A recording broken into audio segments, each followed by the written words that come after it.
the doctor, Reverend Sean Murray from the First Congregational Church of Riverhead. Okay, we're sitting. Sit. You don't know how long these guys will go on for. You could be standing for about 15 minutes. Pastor of our church, and he's here because he is going to be brief. No, I am. This seems to be the most popular show in town here today. Really? I guess they heard about your air conditioning. Right. I am pastor of First Congregational Church here in Riverhead, and it's a pleasure to be here and just to offer a quick prayer so that we can set our hearts and our heads right as we go into meeting. Okay? So we open our hearts to the presence of God and pray together.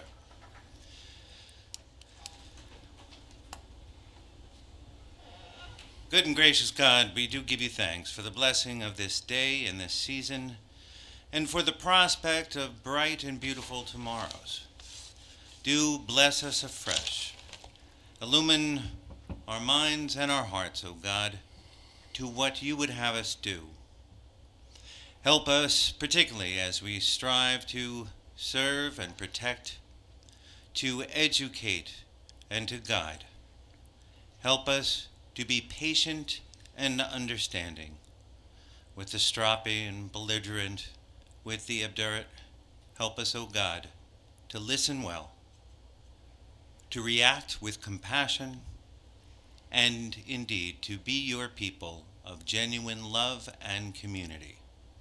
Bless us one and all, and this our Riverhead. In your great name we pray. Amen. Amen. Pastor Murray, thank you very much. We appreciate all that you do for the town. And now we're going to have a presentation. We have a photo contest. We have the National Night Out here. Go ahead. All right.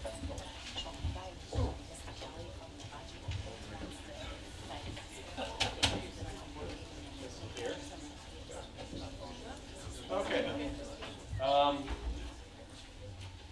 Who's the liaison here? Lieutenant Bowden, why don't you? It's a National Night Out proclamation. Oh boy, want me to read it? You don't have to read it, you just explain what it is. Okay. Well, first of all, thank you everyone for coming. I'm definitely not going to read this. I don't know. This is Nothing like that. this is the 29th annual National Night Out, and the Riverhead Police Department Crime Prevention Unit has been a part of it for 29 years.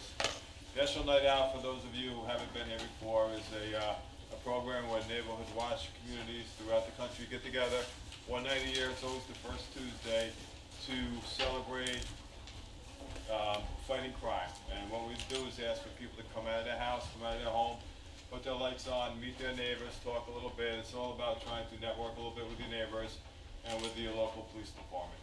So every year to kick off National Night Out, we have a poster contest that we ask the winners to come to the town board meeting, where we bring them up and we give them prizes for their great posters that you can see are on the front of the boardroom here, that actually have a crime prevention theme. I didn't get a chance to look at them, but I'm hoping they have a good crime prevention theme. They've gotten better over the years, I have to say. They really have gotten better. And I couldn't do this without Officer Joe Kibetz, who goes to the summer recreation program every year and explains what National Night Out is to the kids, and then they come up with their ideas, and these are the winners. So they're here today, so we're going to do that. Along with us is Bob Dunnigan from Schwinn, who's been a partner with us in National Night Out for 24 years. 24 years. And also Target, who is a national sponsor of National Night Out. Well, there's like 2,900 or 3,000 communities throughout the country that do this. Target's a national sponsor. So they're going to come out with us tonight. We have some neighborhood watch block parties that we go to. We bring some little prizes, and we bring McGruff, the crime dog. And it's actually a nice night. It's always perfect weather. We were just talking about that on the way. For some reason, I'm going to plan, I don't know, something for this night, because it's always great. Always a good night. For sure. But anyway, it's a good thing. We invite anyone in the town of Riverhead to participate. If you're interested, call the police department. We can tell you what you have to do in order to get going. I'd just like to thank the town board. You guys and ladies have been big sponsors of this forever, and we appreciate your sponsorship. Chief of Police Dave Hagemiller is here too, and he's been a big proponent of crime prevention. It does help and it does work. Neighborhood watches do work. So if you're interested in starting a neighborhood watch, let us know and we can get you going with doing that also. So without any further ado, You want to hand him, what's this, Sure. 24th proclamation? that's it. Right. Okay.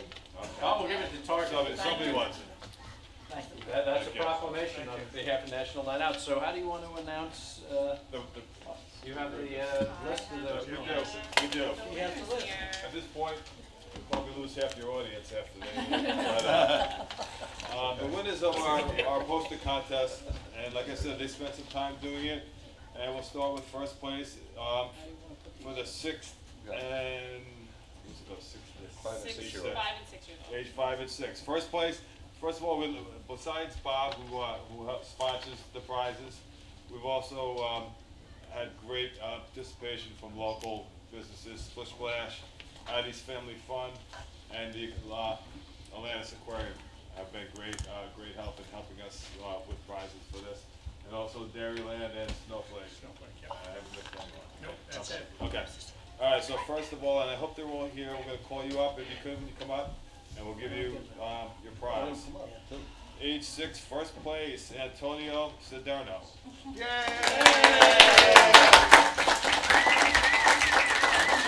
For you, now go around and shake these.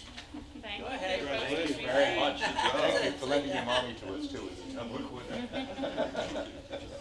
All right, second place in the. Wait, come back around here. She wants to take your picture. You want us to get them all together at the end, or you want to do individual Oh, ones? okay, yeah. We're going to get you all together at the Okay. end, so don't go too far. Go ahead. Second place in the 5 and 6 age group is Brooke Eastwood. Hey, Brooke.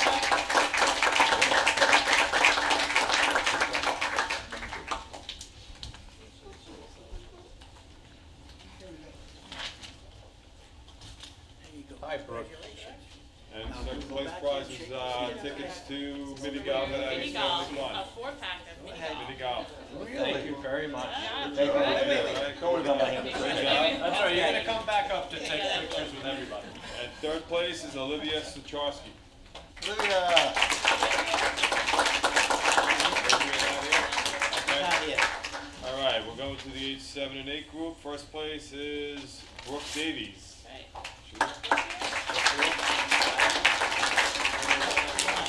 That's not Brooke, he got up, but that's Brooke. Not yet. Second place is Katie Monahan. Second place is 4 tickets to Addie's Family Fun for mini golf. Yay. Yay. And this is yours, and now you have to go out and shake your hands. Okay? A lot easier doing You have to both. come back for the next picture, too. Congratulations. And third place, age 8, is Kyle May. Kyle. Two tickets to the aquarium. This is That's for one. you. Now you have to Thanks, go. buddy. Congratulations. Good job. 2 tickets to the aquarium. Nice, right? That's it. Well, that's one for you, and then I'll see that. All right, and the last age group that we have is 9 and 10, and the first place winner is Avery Hills. Hillis. Hillis. Avery Hillis. Not here, not here. Okay. Second place is Kyle Marcello. Here he comes. There he comes. Here he comes.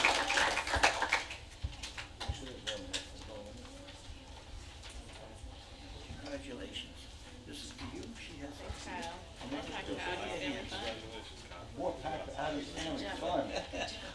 Grab a couple friends and I'll see that. See that? There you go. And third place for the age 10 is Adriana Palladino.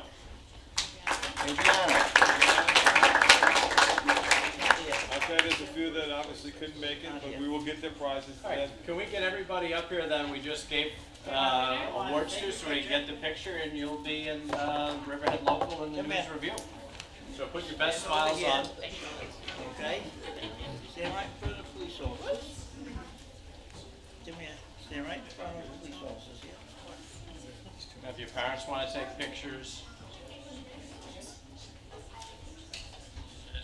Go stand right over here. Oh, yeah. You guys are artists. a sharp looking group. There you go, man.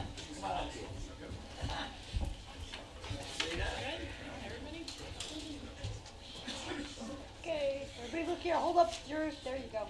Yay. No, not in front of your face. We want to see it. A nice smile. Look over here. It's in front of your face. There. See that pretty face. Okay, very good. Nice. All right. Okay. Great job. Thank you, guys.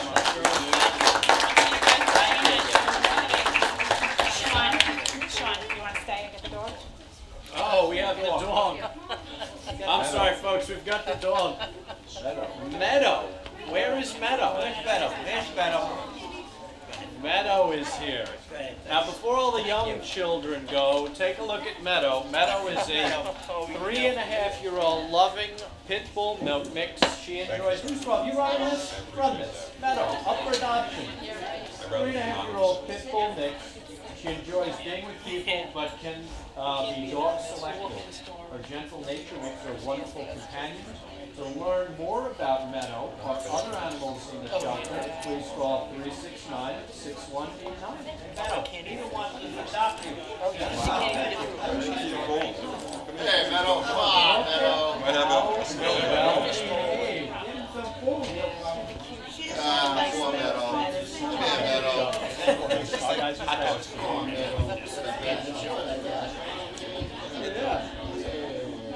Just remarkable how much better. All right, Meadow. How long has Meadow been in the shelter? Meadow's been with us a few months now. She came in last fall, so. Meadow's been in the shelter since fall. So, Obviously very good with kids. yeah. All right, Diane, behave yourself. Loving every minute of it. Run that pistol. Behave yourself. I already have 2 dogs. That's it. My guy smells bad. I'm hoping there's somebody that would be willing to adopt Meadow. And the moms and dads are like, hey, you know what's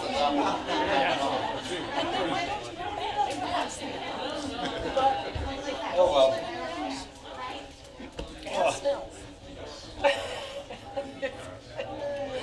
People coming over and going around spraying the breeze and whatever else. All right. Oh, yeah. Yep. Oh, yeah. The Well, thank you. But you make a choice. And I wouldn't have it any other way. All right, can I have Mr. Bocce Kelly come up? See, it's Pickleball Artie and Bocce Kelly. We're going to let you speak first, sir.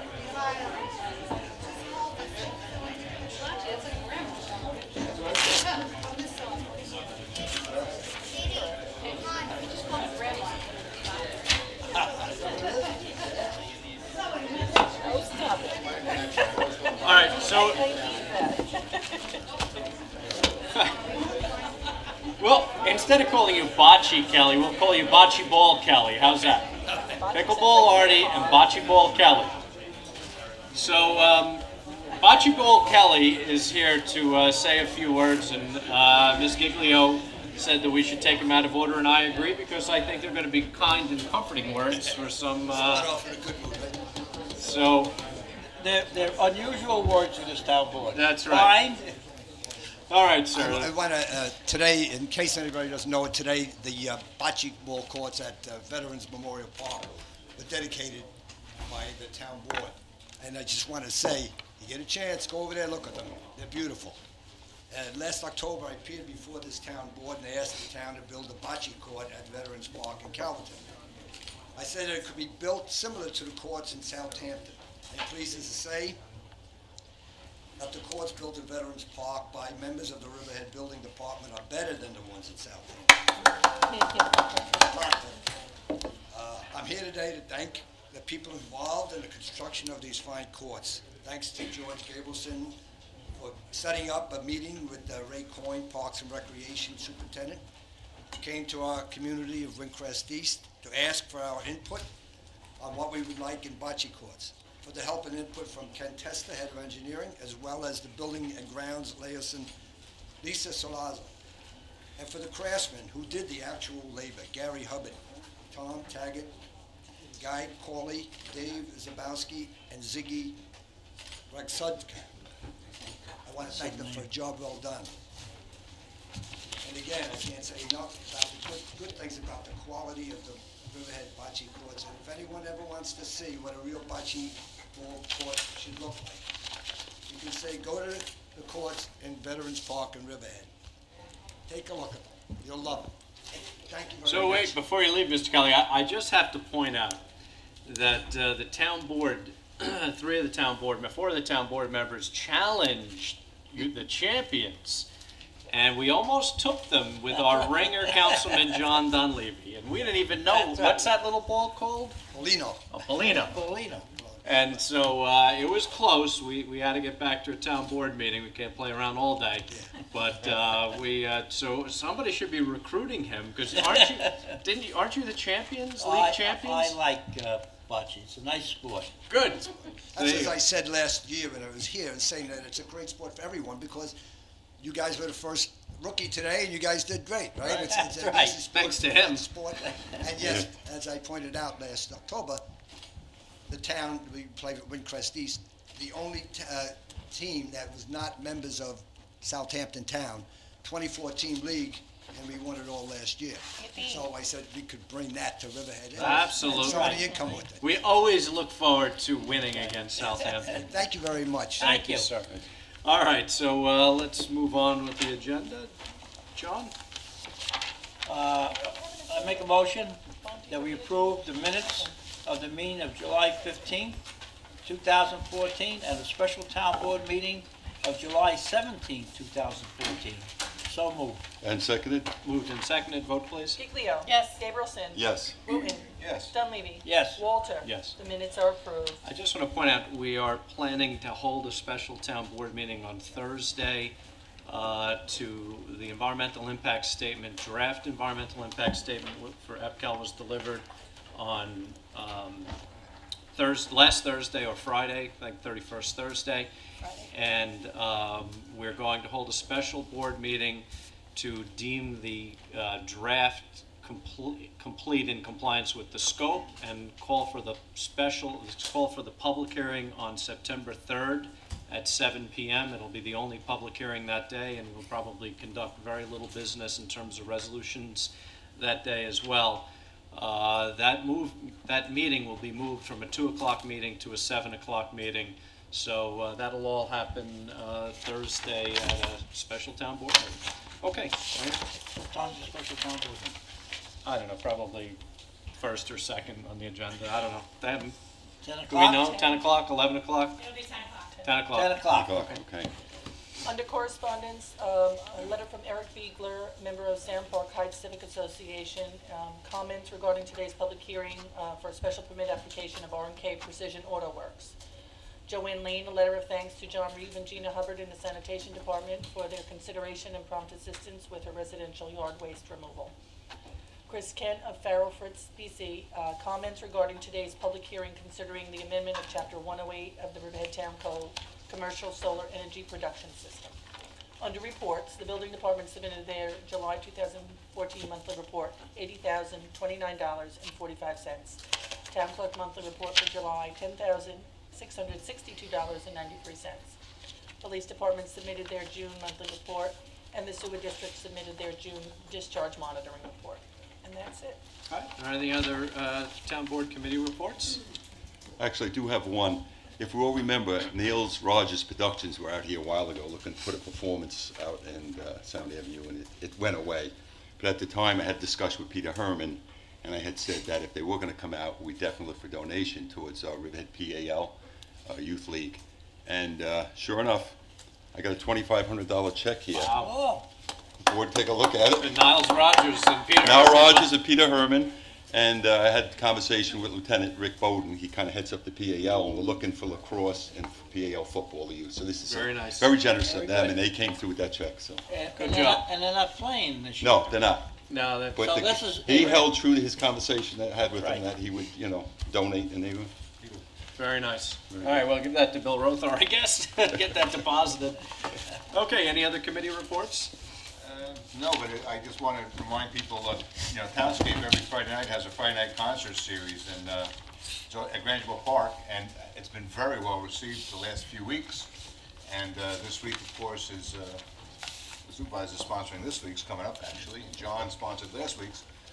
It's the Teen Idols are coming to redo their show on the stage, plus it's the kickoff of the East End Arts Kickstart, or Art Start. So we're gonna have the Tonic Ballet down there, we're gonna have the Poggers down. It's gonna be a big night at Grangeville Park on Friday night. So if you're not doing anything, grab a lawn chair and some refreshments and come sit down and watch the show. Refreshments other than beer. Other Or than liquor. beer. Light refreshments. Yeah, iced tea, coffee. There you go. Yeah. styrofoam Soda. cup. All right, if there's no other committee reports, then let's get started. We have it's an ambitious day today. We have 4 public hearings. The first public hearing is scheduled to start at 2:05. It is now 2:22. I officially open the public hearing, the consideration of a special use permit application for R&K Precision Auto Works, Inc., to reconstruct a portion of an existing auto repair facility, Suffolk County Tax Map Number 0642-1-19, and that is located on Sound Avenue. Is there anybody here for the applicant? Yes. We need to swear you in, I think, on a special permit we're swearing in. Yes. You have the affidavits of publishing posting for the record? Thank you. Good day, Mr. DeLuca. Hi, how are you? You swear that the testimony about to give is to be the truth, the whole truth, and nothing but the truth, so help you God? I do. One procedural issue. My understanding is this is the same application that was heard by the board in August. Correct. Specifically August 2nd of 2011. Correct. Any objection to admission of those minutes being made part of today's record? No, do you want the whole record to be made part of this record? Yes. Okay. It's basically the same project. Okay. The reason for the delay was as you know, the past several years, financing was difficult to obtain, and that's what happened. We got everything in place, and the financing didn't get in place in time, so the 2 years lapsed. So now we're back to reapply. We've already gotten reapplied to Zoning Board of Appeals and obtained their variances. They're done. And we have all the papers in for site plan review, and you are the last step in the progression before we finish up site plan review. Do you want to just give us a brief rundown? Yeah, basically, what we're doing is we're demolishing part of the existing structure, and we're going to construct, at present, there's about 3,065 square feet of existing building.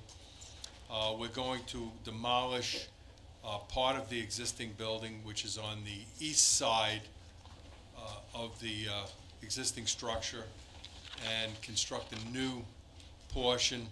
And the total building area when we're complete will be around 6,309 square feet. And we are removing all the overhead doors in the front of the building. Everything is going to be, all the overhead doors will be put in the rear. Most of the parking will be put in the rear. All the present-day plantings that are required will be put in versus the farm area versus the residence in the back. The drainage that's required per code will be put in the front. New septic systems will be put in. Matter of fact, we've already had those tested to abandon. The application has already been put in and reviewed by the health department. We're just waiting for our test results back on our abandonment of the existing septic systems. The architecture has already been approved by the Architectural Review Board. We've been there, they've already approved it. It should be a nice addition. It's going to be fit in with the country, rural architecture of the historic corridor. And any questions, I'll be more than happy to answer. All right, what we'll do is, Mr. DeLuca's I have a board. couple questions. Yeah, go ahead. When was the ZBA decision most recently granted, and when is that good for? The most recent one was about 3 or 4 months ago. I can get the exact. While you're doing that, if you could, I just want to make another notation for the record. This has been referred to the Suffolk County Planning Commission. Okay. And by letter dated June 16th, 2014, they did respond and determined that it was a matter of local determination. So that has been received and is part of the town clerk's records. I'll Right. pull that, okay. If there are no other questions, I just got one, Mr. DeLuca. Yes. Other than making the building larger, you also are beautifying the building. Oh, So absolutely. you know, it's not a mechanical repair shop from the front, No. because there's not gonna be any cars or overhead doors. No. So what you're doing is you're cleaning up that neighborhood Oh, yeah. and putting a nice looking building there. Yeah, I have a real elevation with me if anybody wants to see it. Yeah, what we'll do is Okay. let the board ask the questions, pull out the elevation, and you can look through the files, and I will ask the residents if they want to make any other comments. Councilman Giglio, did you have a question? Yeah, you started out by saying it's basically the same application as what you had in August of Yeah. 2011. I just want to make sure it is the same exact Oh, yeah, application. yeah, yeah. Okay. When I said basically, we actually reduced it a few square feet than the original one. That's the Okay, only that's difference. all. Otherwise, it's identical. Okay, if you could pull out the elevation, and we'll hear from the residents. Mr. Kelly? Oh, I'm sorry, Jim? No, I know there was some concerns that came out of South. Mr. South DeLuca, Park can you Heights. step back up again? I'm sorry. But I'm gonna make clear, I did get an email from Eric Biegler, or actually, the board did, and I answered that the other day by researching it. So it's basically just because the permit expired, you have to renew, The special to permit re-energize expired. the special Exactly. permit. There was a question about the 301 square feet, but I believe that's an extension already on the building. Yes, that was put up about 3 or 4 years ago without a permit. Okay, because I know that's included now that, Yeah, that's included with the special so permit. that was the only other question I Yeah, had about that. yeah, that was put up without a building permit, Okay. and I voiced that the last time. I'm not gonna try to hide it. Okay. It is what it is. Okay. Those All are right. some of the questions. Does the board have any other questions for Mr. DeLuca? Okay, we'll let the residents ask questions, and Mr. DeLuca, if you could just take notes if you can respond at the end when the residents are done. Mr. Kelly? Again, Bob Kelly, South Park Heights. We've been, Before you begin, do you swear the testimony you're about to give to be the truth, the whole truth, and nothing but the truth, so help you God? so help me God. Thank you. Just from Bob Kelly from South Park Heights, again, R&K has been a real good neighbor in the community. They've always seemed to do the right thing and been more than above board.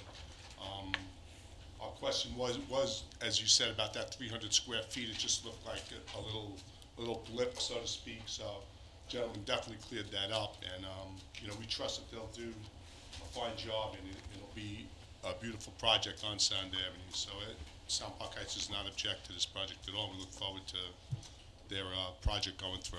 Thank you. Anybody else wish to be heard? All right, not seeing anyone. Mr. DeLuca, do you have that date for the zoning board approval? Well, don't fret, because we're going to leave this open for written comment. So what I'll do is I'll close the public portion today. Now we'll close the public portion, leave it open for written comment until Friday, the 15th of August. So if anybody wants to write, they just drop a letter to the town clerk. Mr. DeLuca, you don't have to do that. You could just sneak up here and give it to Mr. Kozakevich. But for everybody else that is not here today and would like to write, comment the 15th of August at 4:30 in the town clerk's office. Okay.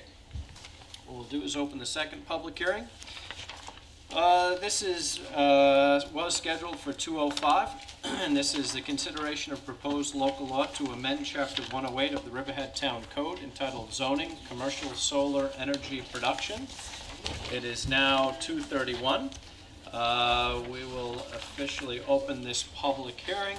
Bob, would you like to just make a comment or two about this? Yes, I think probably a couple comments are deserved in light of questions, I guess, with regard to what is being proposed. I'm going to try to say what it is and what it's not. What it is substantially similar legislation to what was adopted in the town of Southold, our neighbors to the east, with changes incorporated to coincide with our Chapter 108 and our particular code. What it is also an attempt to define what a commercial solar energy production system is, and it's designed to, I guess, provide further clarification for what I believe has been town policy with respect to where they are currently allowed. We have taken the position that a commercial solar energy production system is a manufacturing use, that based upon same, it is permitted in zoning districts where manufacturing is a permitted or specially permitted use. It is not permitted in, according to our beliefs and our opinion and our interpretation of zoning ordinance in districts where a commercial use is not allowed as an outdoor use. I suspect there's going to be some comments with respect to probably buffers and some things that may need to be tweaked in order to improve upon what's been put forth today for public hearing. And with that said. All right, my only comment, and we'll, if the board wants to make a comment, my only comment is, this is, I'm going to say 90% the same code as Southold adopted, and I'm not going to make the comment beyond this comment. I think one person spoke out about this code, and it was not an unfavorable position on the code. So I find it interesting that there's this code would work in Southold and not in Riverhead.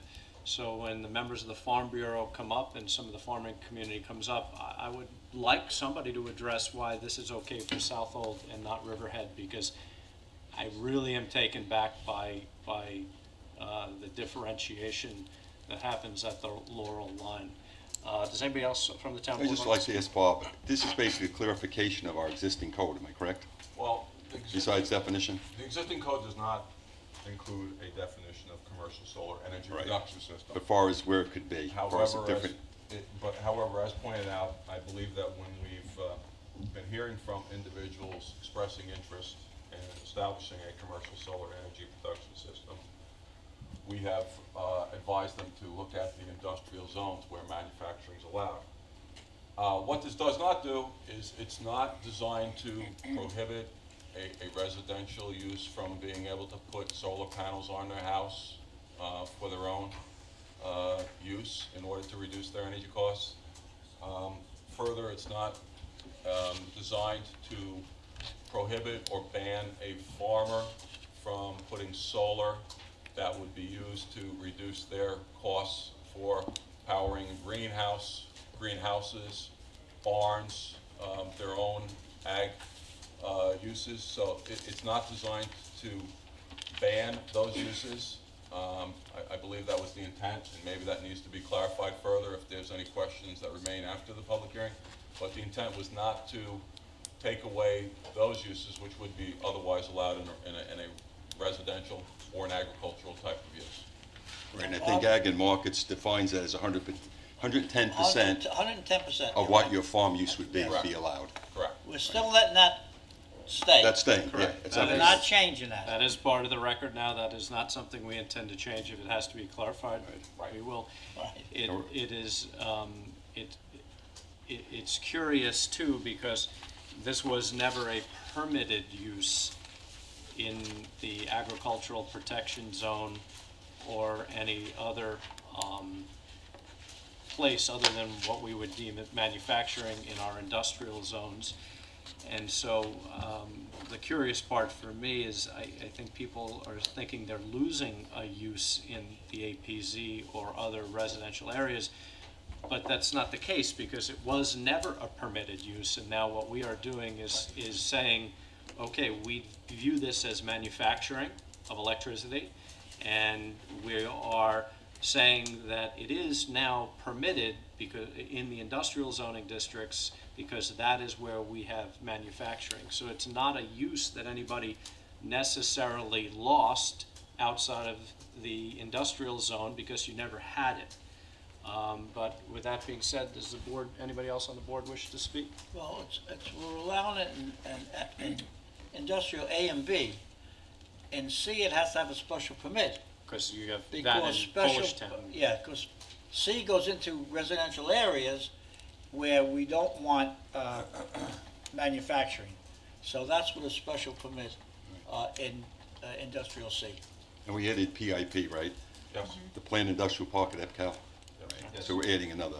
Right. Right, so- I had a chance to read it, and I'm curious to see what public, comments are. I mean, I read Chris Kent's letter, I think he had some great suggestions, but as far as we could tweak it, but Okay. I'll wait for you. Okay, so without further ado, would the public like to be heard on this matter? Yes, please.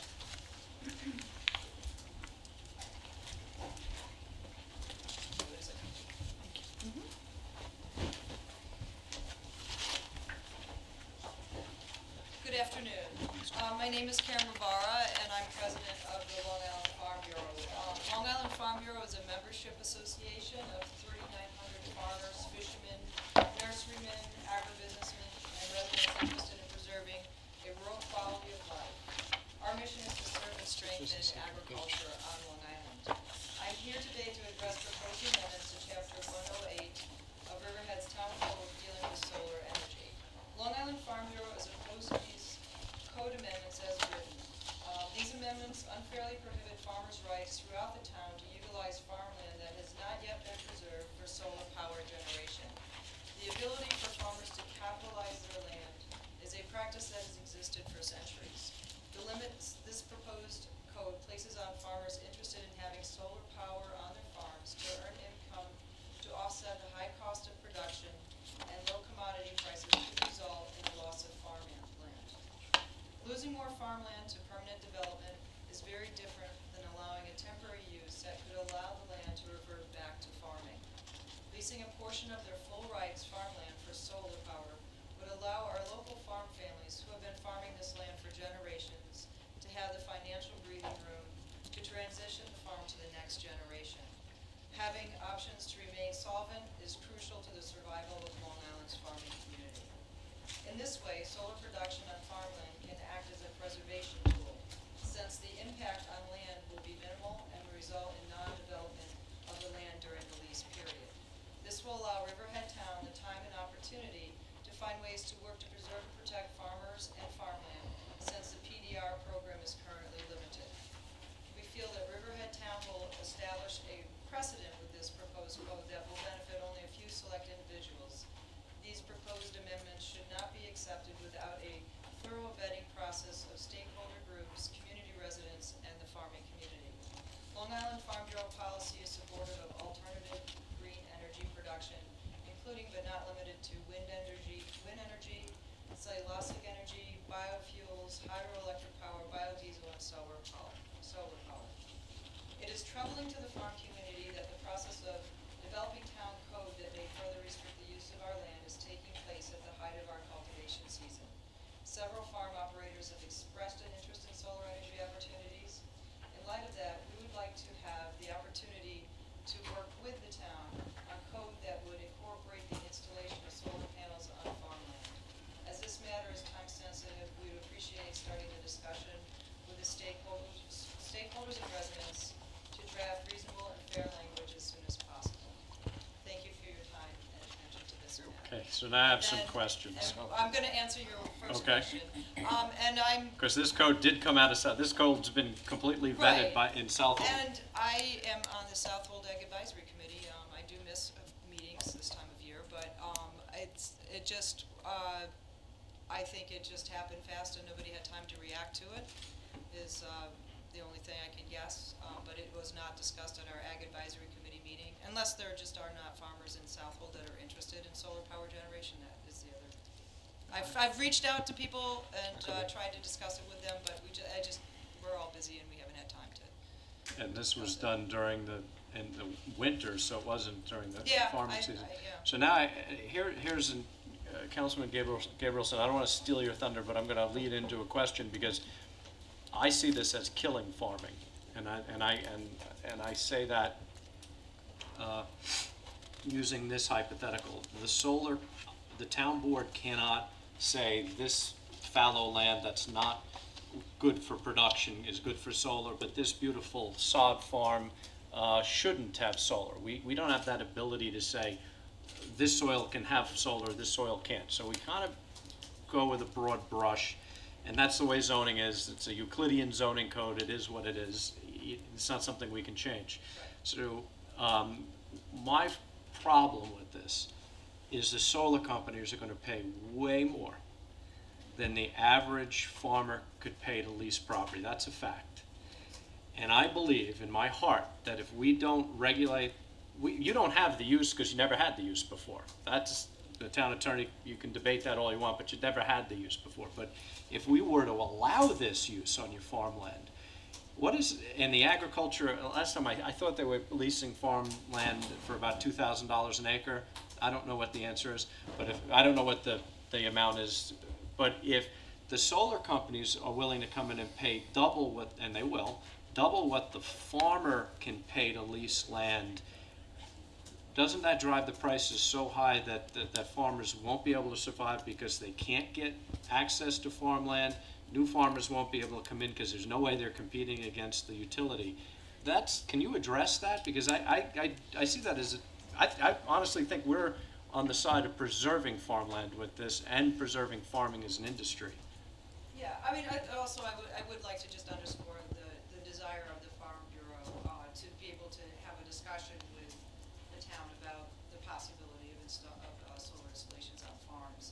And then maybe it would address some of the concerns that you guys have.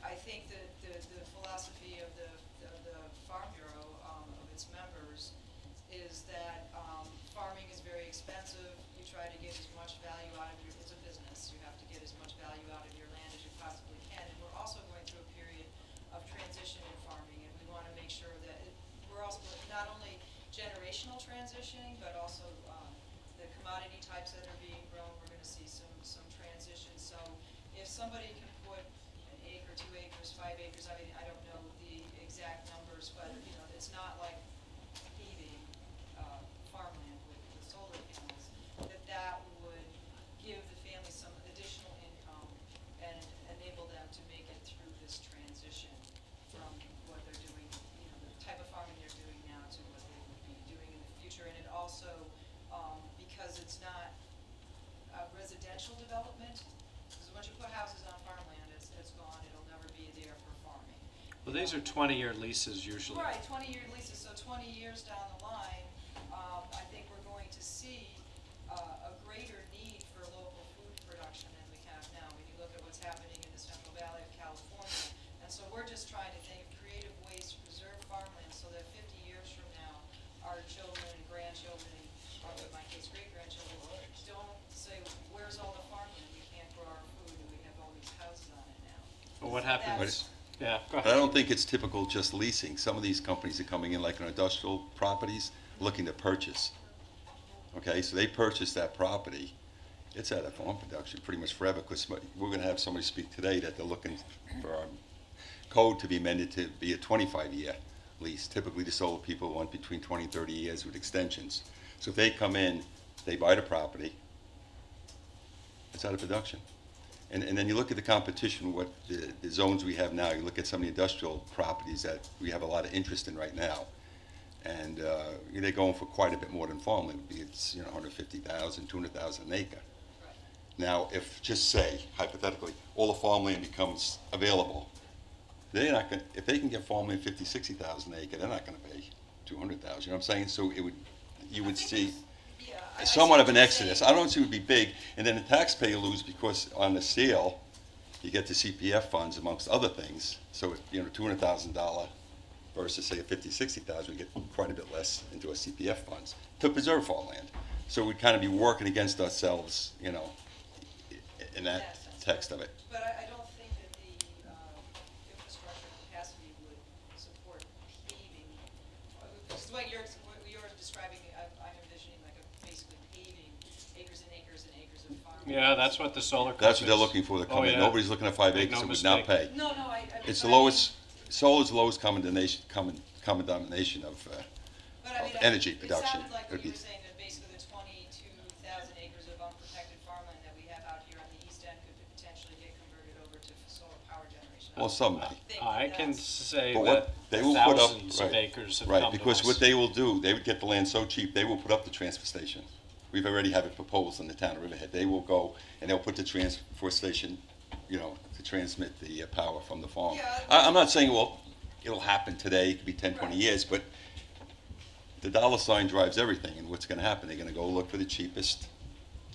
Right, but I think Land. that maybe that's where we, at least if we have the conversation, there could be Right. caveats Right. and code that would Yeah. address that concern. It's That's all we're looking for is a Right, yeah. conversation. thousands of acres, and I'm not lying to you when I say this. I would say, conservatively speaking, 2,000 acres of farmland has just come across my desk in the last 6 months, that farmland and residential that wanted to be put into solar production. And I have to think that the residents of Riverhead, Southold, and this county that spent hundreds of thousands of dollars to preserve farmland would really be upset if 2,000 acres went into solar production in amongst the farms, because you only have to go to Brookhaven Lab. I mean, you can't get in there to see it, but if you go look at Brookhaven Lab, I cannot remember, a couple hundred acres of solar farms. It's hideous. It's bad. Well, I guess that's subjective, but I don't know, big Well, shiny we're blue only- things. We're only, because I saw a solar array in Australia, I thought it was pretty cool, and it was on farmland. But we're talking about full rights land, we're not talking about preserved land, just. Right, Right, just right, for right. rights, yeah, No, because no. that would, the county wouldn't allow that. But Yeah, we are an agricultural community, and we bought thousands of acres, development rights on acres, to keep it agriculture. Right. So when people come out here from the west and New York City, it's like driving upstate. All they see is nice farms on Sound Avenue, and it's all open space. We want to keep it that way. We don't want solar panels along Sound Avenue, where people come out here from the city, that's all they see is solar panels while they're driving along Sound Avenue, because you're taking the ruralness out of the east end and bringing it back into manufacturing and commercial uses. And that's how I feel. I just feel that we were built on agriculture, and we should keep it agricultural. Yeah, we're looking to preserve it. I can just say that when this was brought up at a work session, I said, we have farms that can be sold tomorrow and you can put in a 50-lot subdivision. And I would much rather have solar panels on a 10% area of the farm that's in production, or a 5% area, or whatever the board agreed upon, to help the farmers along so that they can get through this transitional period.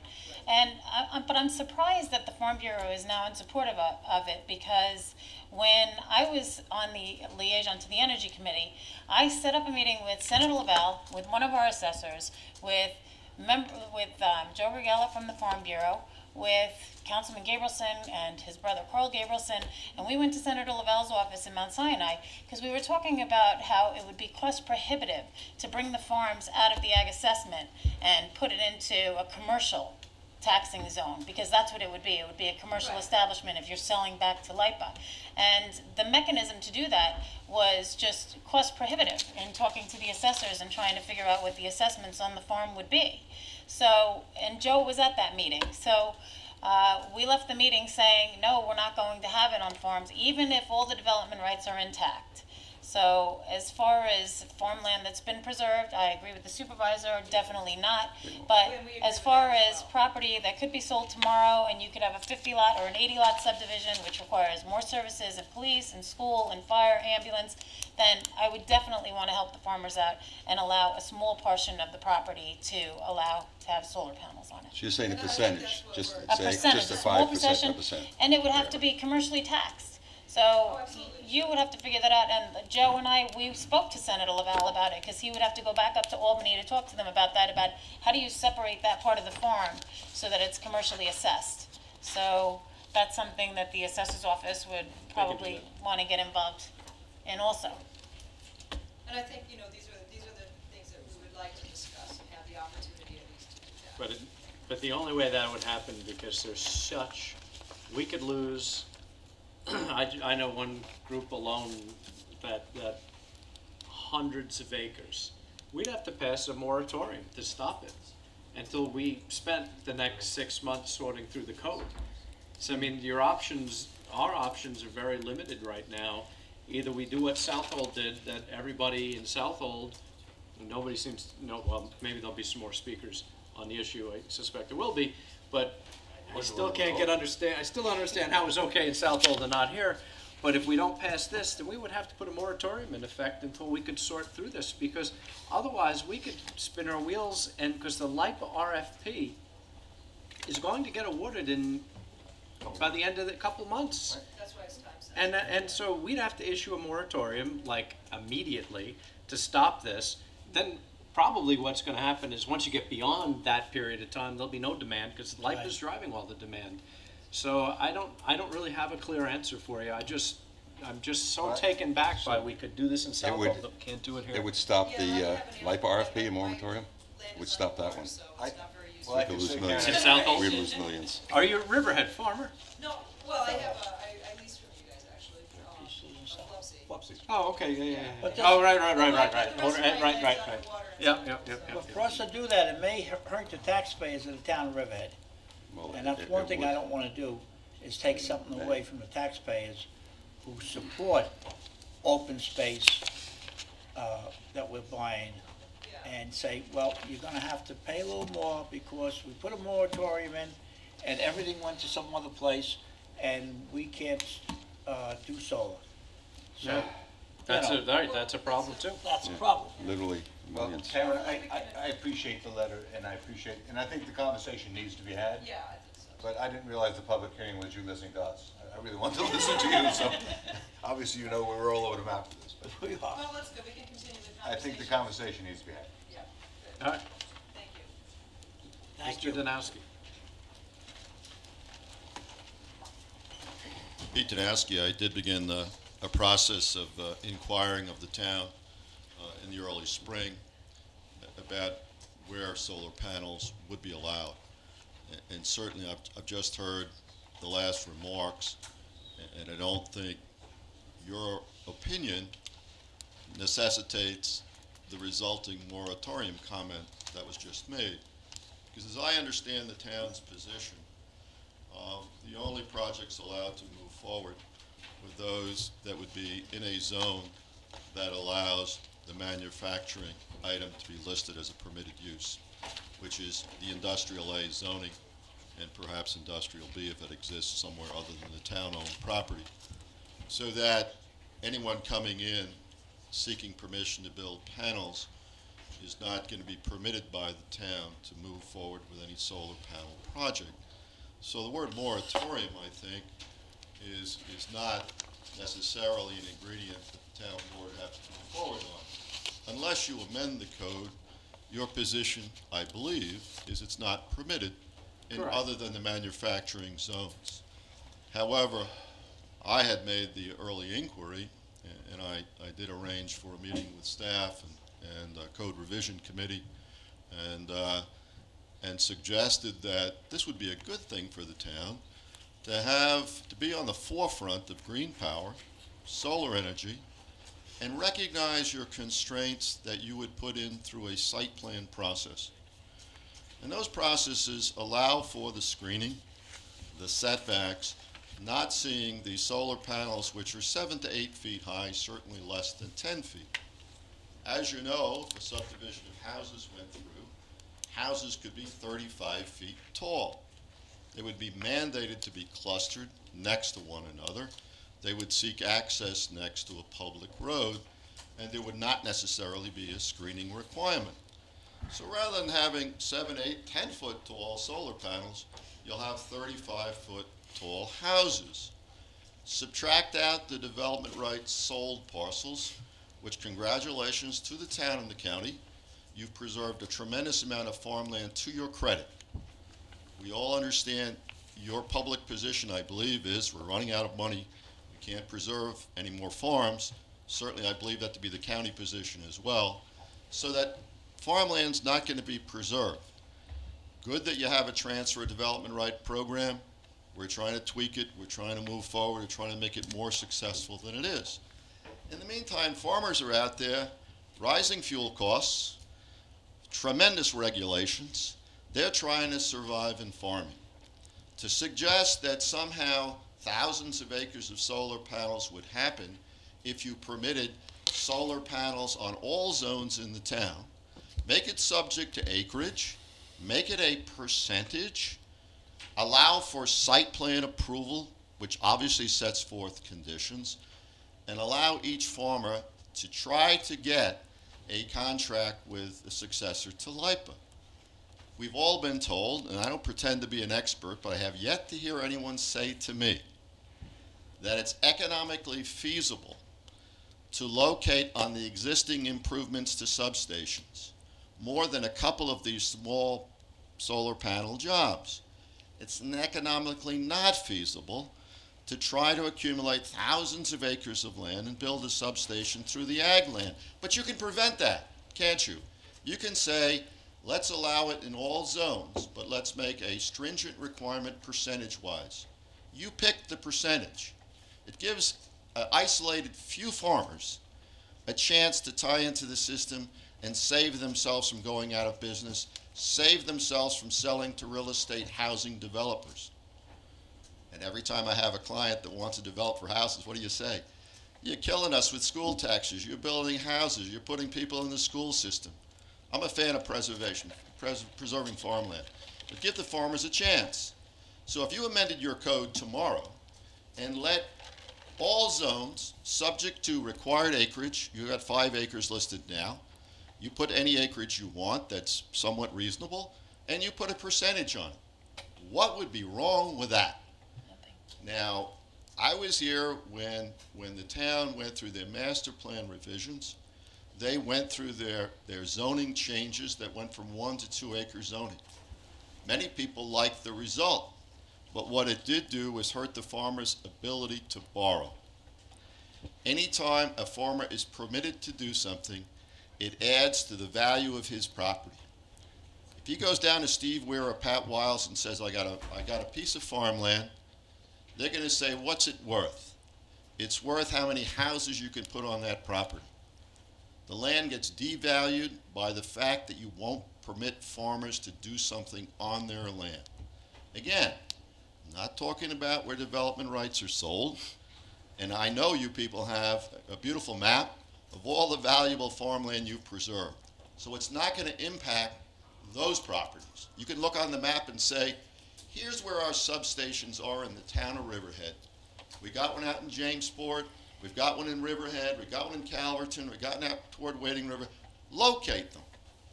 Look at the number of tie-ins to those substations that would be allowed using the existing improvements. If you're going to limit them by percentage, no one's going to accumulate a bunch of farms because you're going to only allow a certain percentage.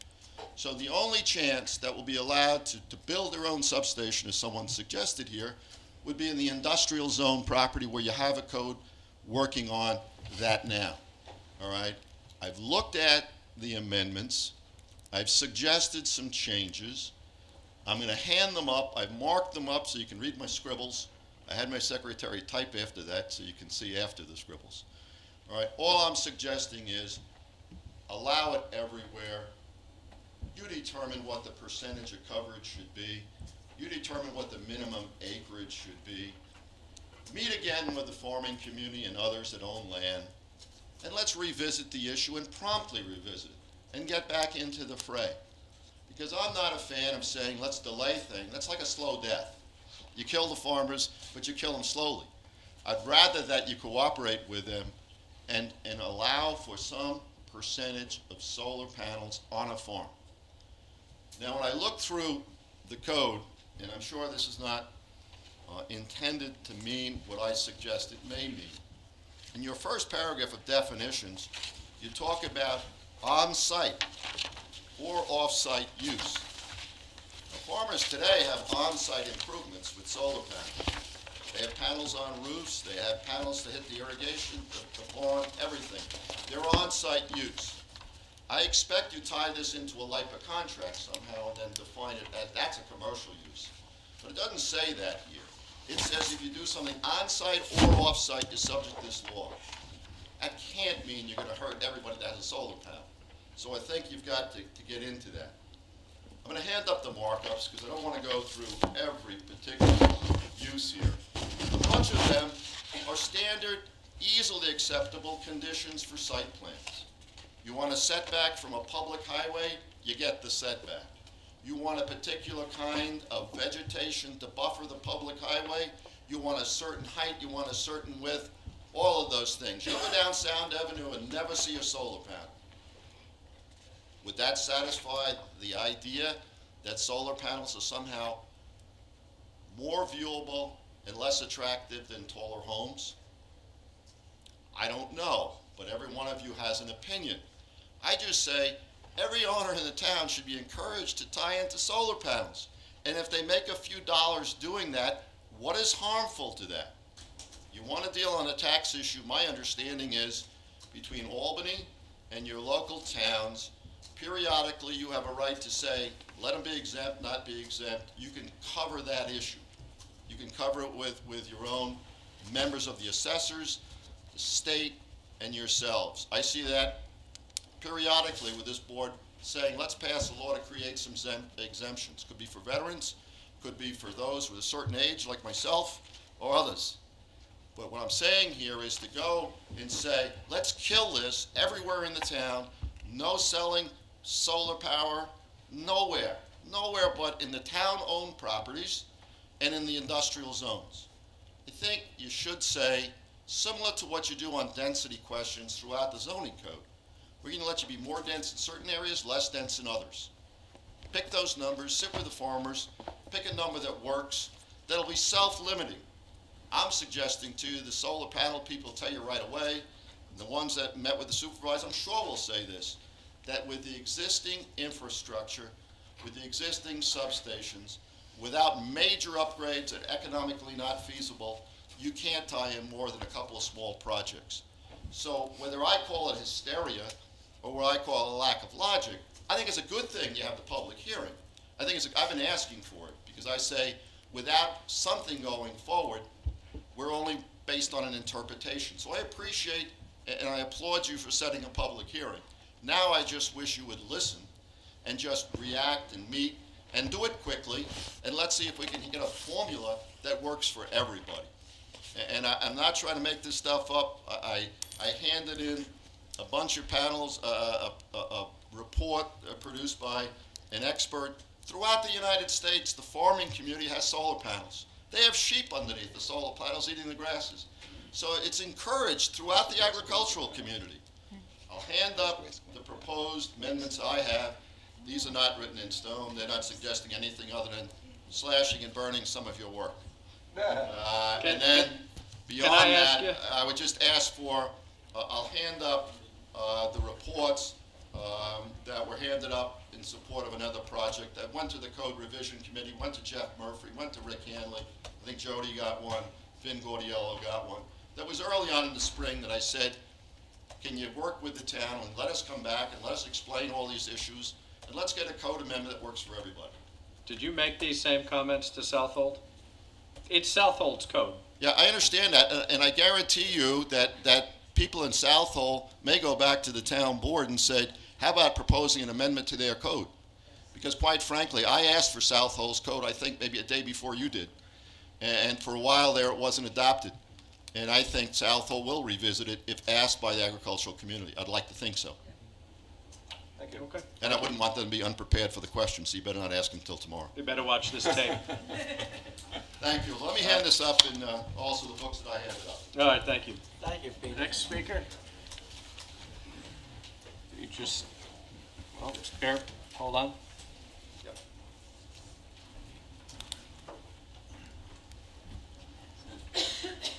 Sure.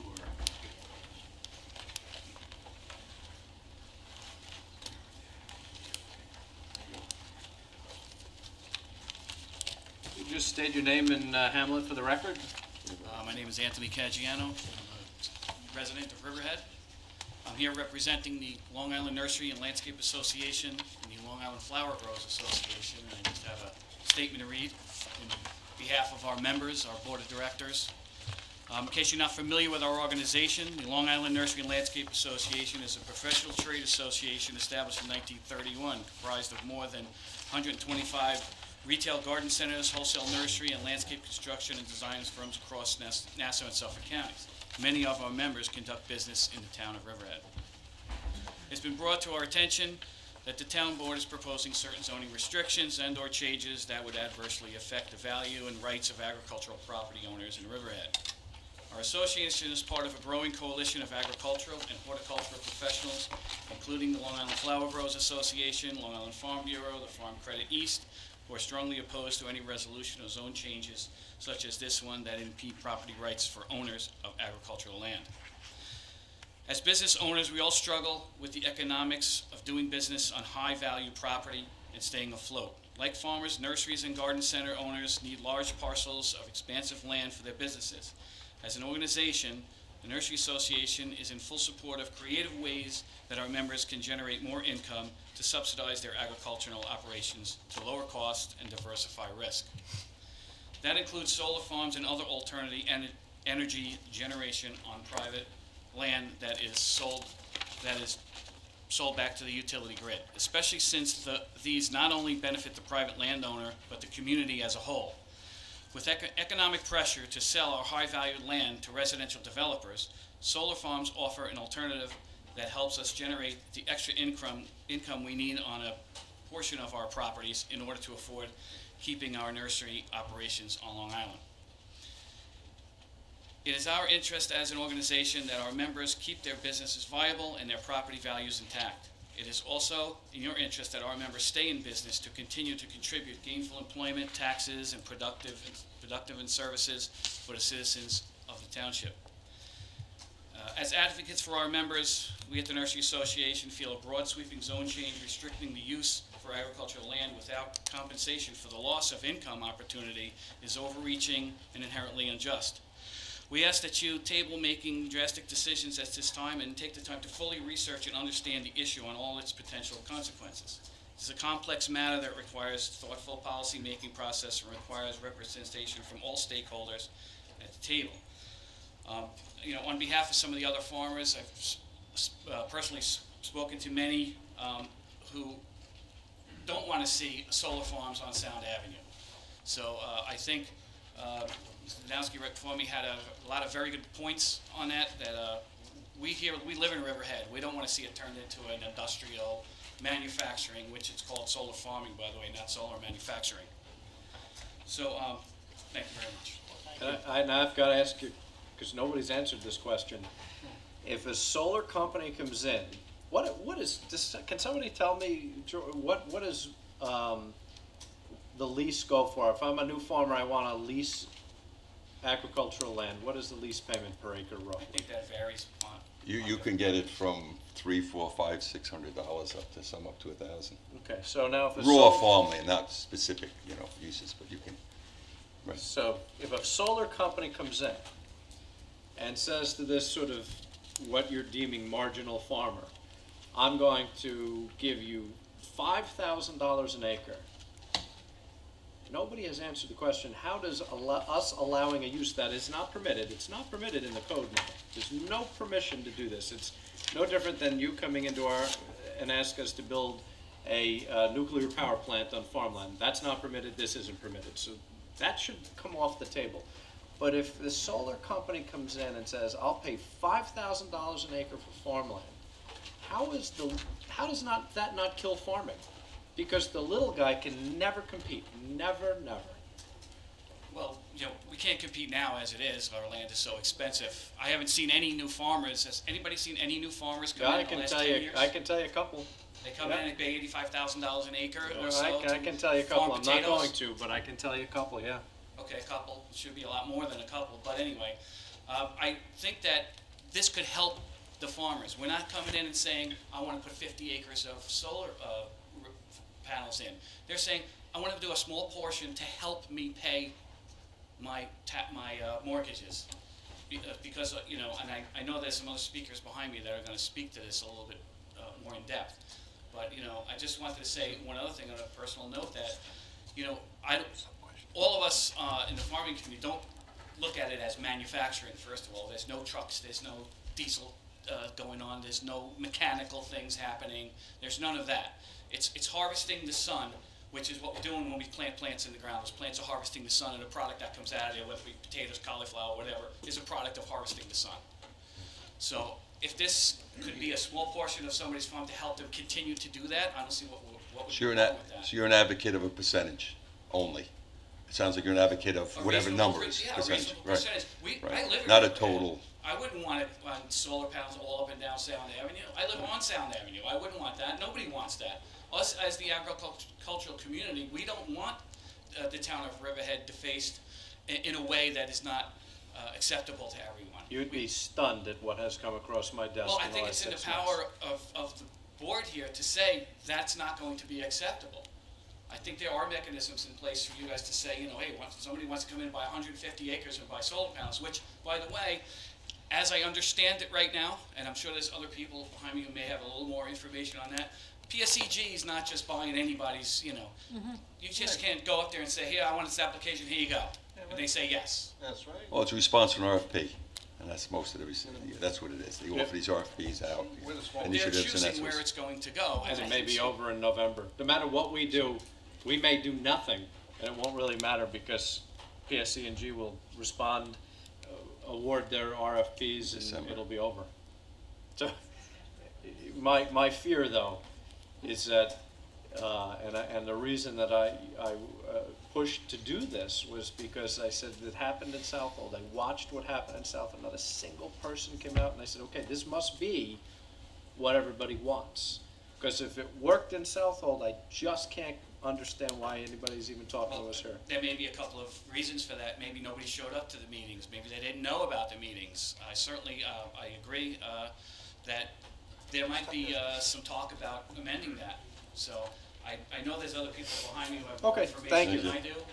So thank you very I'm much. trying to flush out the issues, that's Well, all. for me. no, I think we're a little more open than Southold was. If no one knew about it, then they weren't as open as we are. We let the farming community know. We went to our farming committees to let them know. So, I think, some people say we're not open, I think but I that think the, we are open. Good afternoon. Joe, if you just give your name and Yes, handle Joe it. correctly. Grigallo, Executive Director of Long Island Farm Bureau. Yes, I'm telling the truth.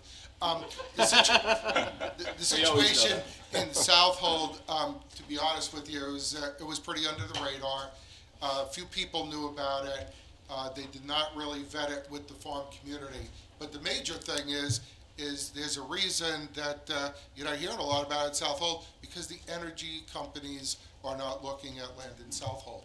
And there's a reason, because the infrastructure has got to be adaptable to work in situations, as you know, in the Jamesport substation or the Calverton substation. So it's going to be very isolated where these opportunities do come up. Karen, I think, did a good job in explaining the farmer's point of view. We've been hashing this out for 2 weeks with a number of people, our leaders, our farmers. We've been in touch with the Riverhead farmers. I've been in touch with Southold farmers. So it's where it could work in certain situations. We're asking you to just talk with us and vet this before you finalize this, because it could help some people. Now, on that, and just so you know, I've invited the Commissioner of Agriculture down here to meet with the agricultural industry. I'm having a conference call with him on Friday. We're having a number of very difficult economic times, and it's across the board. It's every commodity group is having some trouble because of escalating cost and where prices are stagnant. Farmers are not able to get the return on what they're putting out in the fields to, in some cases, it's tough sledding. So opportunities to bring in non-farm income to help them keep that farm operation in business will keep that undeveloped land undeveloped. So we're looking at it as an income stream, not proliferation of solar farms all over Riverhead. All the speakers agree. Nobody is asking for that. Nobody is looking for that. Your zoning code allows it in industrial properties. That's appropriate. That's where it should go. So if there's larger operations that want to come along, they'll have to work that out with the landowners and with the town where it's appropriate. Nobody is asking for craziness. We're just asking, before you make a final decision, that we could have a little more time to vet it with you. Is your board, is the board of the Farm Bureau unanimous on this? Yes. Okay. Yeah, and across the board. Same thing in Southold. If it does come up where there is interest in Southold, obviously we'll go to Scott and his board and say, could we revisit the issue? They have a very good ag committee. Southampton has an ag committee. Even East Hampton has formed an ag committee. But so far, there hasn't been interest there by the solar companies. There are others, interested in not only solar. I'm not a scientist, and it's way beyond my ability to understand it, but cellulosic energy and all these other types, there's interest in these types of alternative energy, and I think over time that, the town is going to get requests to look at these things. So we just want to talk further. We're not here to break your chops or to be unreasonable. We know it can't be everywhere. We understand that. So I just want to be clear and follow up on Karen. So you're the person to answer my question. You're probably not going to want to answer, but how does the young farmer that wants to produce the hops and he wants to buy land, how does he buy land? How does he compete, or she compete, against $4,000 or $5,000 an acre prices? I don't remember what we got in RFP, but it was. I don't know exactly what the energy companies would pay for a lease, to be honest with you. But and George is obviously, as a farmer, he knows what's going on out there. I just looked at land in Manorville last week. One of the farmers called me, what can I get for rent as farmland? So I went out there and I said, well, is it irrigated? It was kind of a mess. It needs to be cleaned up, yada, yada. But on average, depending upon what type of crop you grow and how long a lease is for land, it's anywhere from $300 to $500, depending upon if it has irrigation or not. Some farms in the Hamptons, believe it or not, are without irrigation. But land is valuable. It's competitive. Everybody is looking for land for rotational purposes. Young farmers and access to land has been identified as one of the major needs of Suffolk County agriculture. Suffolk County got a grant from Ag and Markets of 50 grand. They're updating the county protection plan through the planning department as we speak. And they have been working with all the towns' planning departments on some of the issues. But that's been identified as a succession issue. We got all this land preserved. How are we going to keep it in farming and make it available to the young people to come after us? It's a major policy dilemma. And the Land Trust probably is the leader on that conversation. They've been looking all over the country for their preservation techniques, how to make it better. And the only thing that we've come up with thus far is a second bite at the apple to put further restrictions through easements on land with development rights sold. So let's say, Riverhead does have considerable preserved land, and if we really want to get it down to be able to have young farmers buy it as farmland and keep the price down for them, then the discussion's going to have to be, can the town and the citizens acquire a second batch of rights so that that land must stay in certain types of farming and available to young farmers. So then you think in the future we may be buying more land, farm preservation? Even though the funds aren't there now, you think that's over? Or do you think it may still happen? And George, that's a good question. No, I don't think it's over.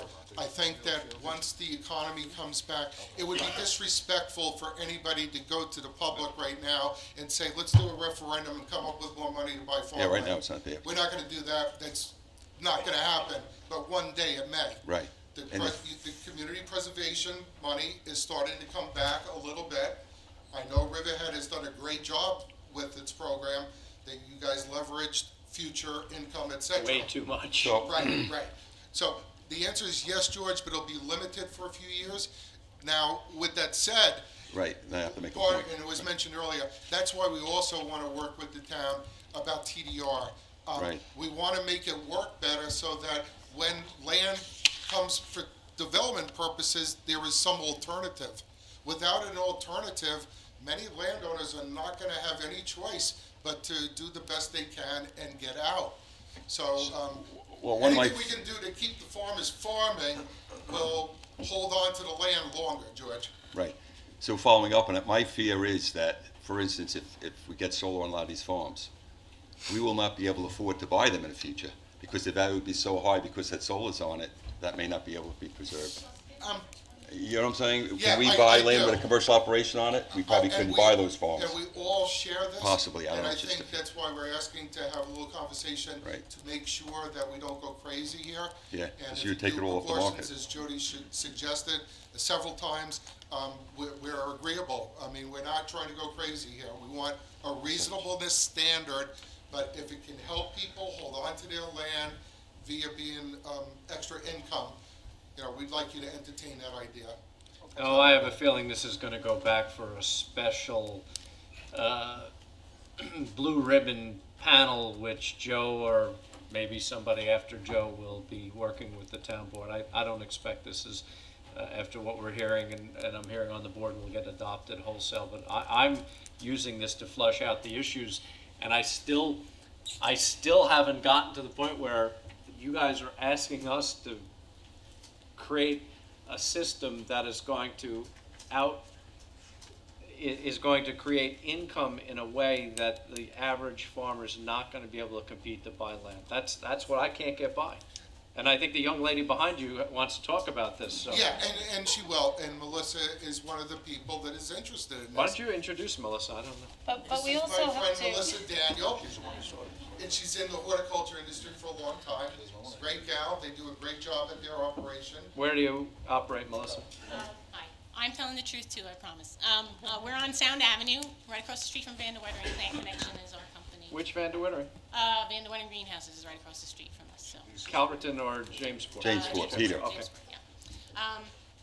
I guess I know the answer to some of these questions in my limited kind of, as far as the competing for rent against a farmer, realize that the lease that we get is locked in for 20 years. It doesn't increase. So the rate I'm getting now, that's what I'm getting 20 years from now. So at a certain point, I'm going to imagine that rent for farming actually would go higher. Well, I just want to, the way the industry works, Yep. that's not really not true. Okay. When you negotiate a contract, as the solar panels increase in technology, there's more output, they revenue share that No, with it's you. absolutely not true. It's a fixed lease No. for 20 years, and it's the same I've worked on amount. That's all RFPs I with the get. town, well, then you Well, better then get you a new guys lawyer. should use our attorneys. Yeah. No, that's Let's how, be honest. no, we have negotiated that. Okay, Because well, in as my that, now, case- they can have, knock production up 50% in 10 years. Well, You in want a my part case- of that, so you gotta negotiate that. That's all I'm saying. In my A case, smart attorney it's would be. set at the level I'm getting now for 20 years. I don't get any increases. What are you getting per acre? Or you don't want to say? I don't really, it's not. Well, you don't own the farm, you lease from them. Well, that's what So you don't I'm own the here to talk property, to you. okay. Okay, go ahead. I'm concerned sitting in this hearing because I hear a lot of love for farmland, but not a lot of love for farmers. And I think you're forgetting about Not us fair. and we're the farmers. Not fair. That's not fair. That's a mistake. That's the way I feel. and Okay, I'm just well. I'll describe my situation to you and why I'm interested in doing this and how it's going to help me become a new farmer in Riverhead. I am the prospective new farmer you're saying you're trying to protect by not allowing solar farms on agricultural land. The irony is, if you ban solar farming on the land that I want to buy, you could potentially put me out of business or force me to move my business out of Riverhead. It's been my dream for many, many years to own my own nursery here on Long Island. I started this journey when I moved here 15 years ago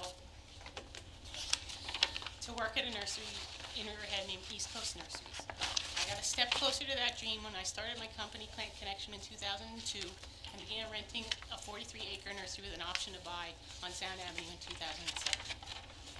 Our company struggled terribly through a rough recession to keep our business alive and build it up so we could afford to keep renting and hopefully buy the farm we're on now.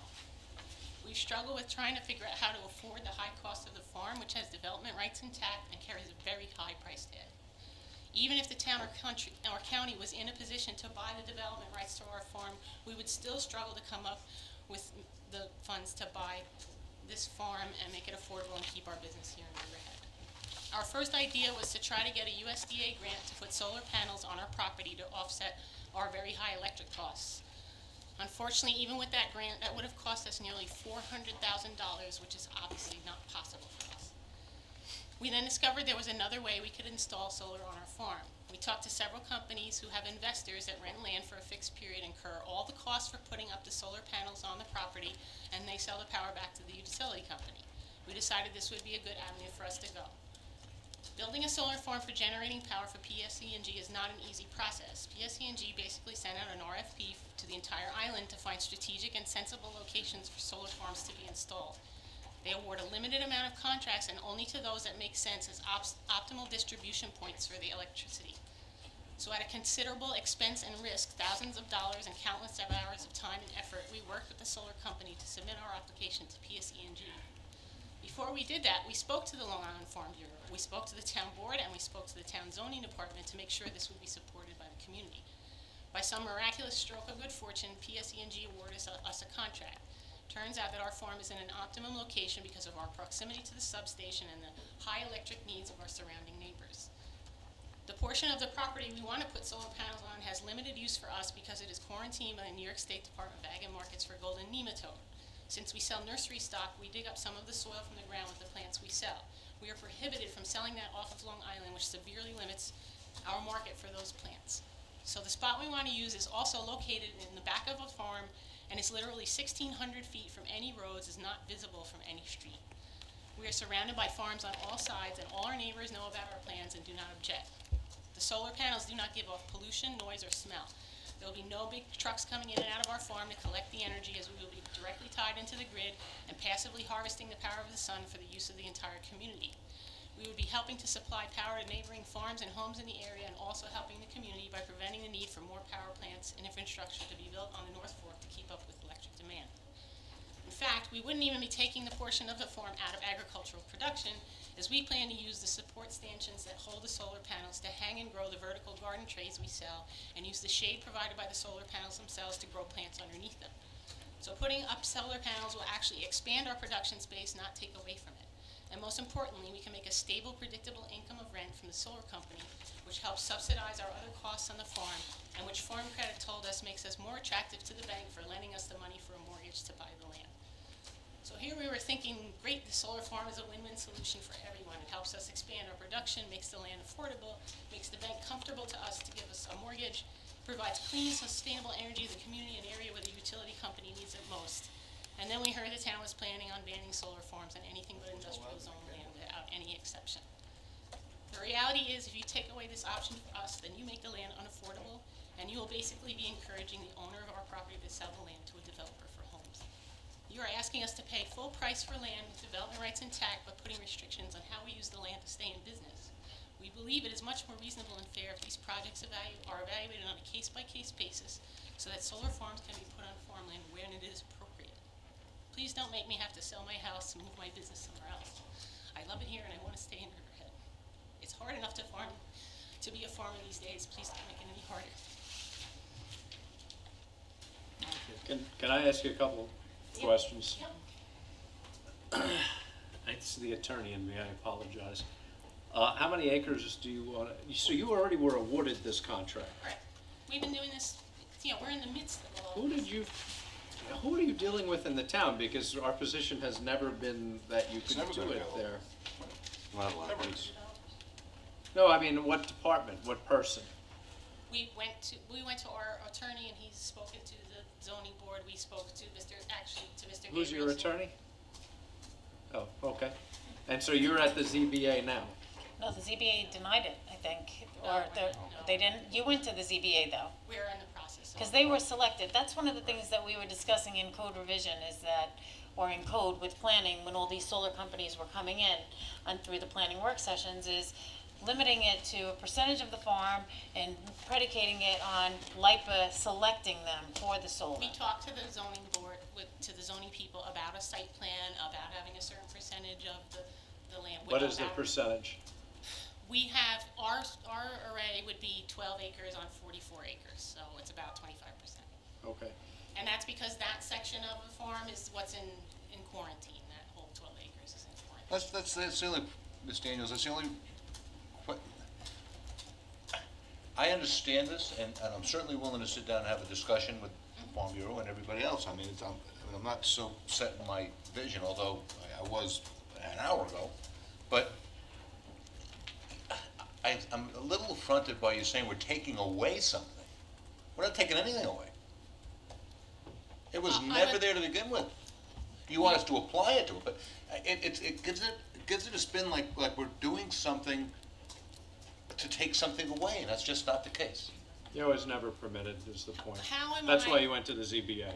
Correct, but I am using the land for farmland. I just happen to be putting solar panels above them. Well, here's an interesting And I am twist. making an extra income off of the solar power I'm selling. George, that certainly is an interesting twist that you could grow underneath, and I often said that. And that's a great thing. I'm all for alternative energies, but I feel like I'm being told that I'm I'm gonna be- purposely It's just being, Cutting you. we're making it difficult, and I guess I don't see other options. You know, the town isn't gonna buy development rights at this point, or the county, there's no money left. So how are farmers gonna buy land? How is it gonna be affordable? that's The an issue land, we have to deal with. But the same thing that I said before is your value, just the same reason that Farm Credit says your value is increased by having the lease, that value is also increased and for everybody that wants to come after you. and so for all the that, farmers who have land now, who wanna stay in business. and the farmers that want to Their come, land value goes up too, and that helps all of them, helps them all. it does and it doesn't, because if the solar companies want to come in and they're willing to lease at $4,000 or $5,000 an acre, which I think we're at somewhere. No, some at the landfill between 5 and 8. $5,000 and $8,000. Yeah, it's quite a bit, yeah, 10,000. No, that's what we're getting. $5,000 to $10,000 an acre. And even more at EPCAL. And that's the rub for us. That's what we're trying to explain to you, is that if we allow this in a really large way, and But if you have mechanisms in place where you have a zoning board and you have an application process and you set policies and you set We have to rules create a about law. what's okay, then you will have control over where it goes. well, we would, that's why this was important to us to and that's why the public hearing is important, and what's going to happen at the end of this public hearing is I'm going to suggest a few people, and the board will weigh in one way or the other, to sit down and see if we can come up with a code that works. So much like we've done in the past, and we're not going to waste a lot of time, we're going to set some meetings and do it very quickly and try to come up with a code. It's not going to be, Joe, like our TDR code that we had something, but it just never went anywhere. We will try to do something, but you have to understand, you're asking for 12 acres. There are a lot of people asking for a whole lot more. Well, she's only got 43. And can you make policies that make sense to limit it so that you have control over this? The problem for us is we're the little guys, and we're getting squashed because these big companies are coming in and trying to buy up hundreds of acres. So you're hurting us to protect us from those people, but you're really hurting us in the meantime. Well, you're ahead of a lot of other farmers, because you've been approved by like And it's not easy to PS&G get now, so you're ahead of everybody else. If we could do percentages, but you want 25% of your property. Because I didn't Of have. 25% of other people, other farmers, that's a lot of property from them. So, you know, it's hard to give you 25 and say to another, well, we'll give you 10, right? Well, what So if you why had- do you give it, when you give? Yours is quarantined, that's the difference. I can't use Yes. that, that's why we put that much of an in, because Well, that's. maybe that's the Then- code. Maybe the code says that if you're Well, quarantined. no, then she would go to the zoning board of appeals. If it was a permitted use on property that had its development rights intact and it was limited to 10% of the farm area, and she would go and say, well, I need 20% and I can't use it for farming. So then the ZBA might say, oh, okay, well, you have a unique situation.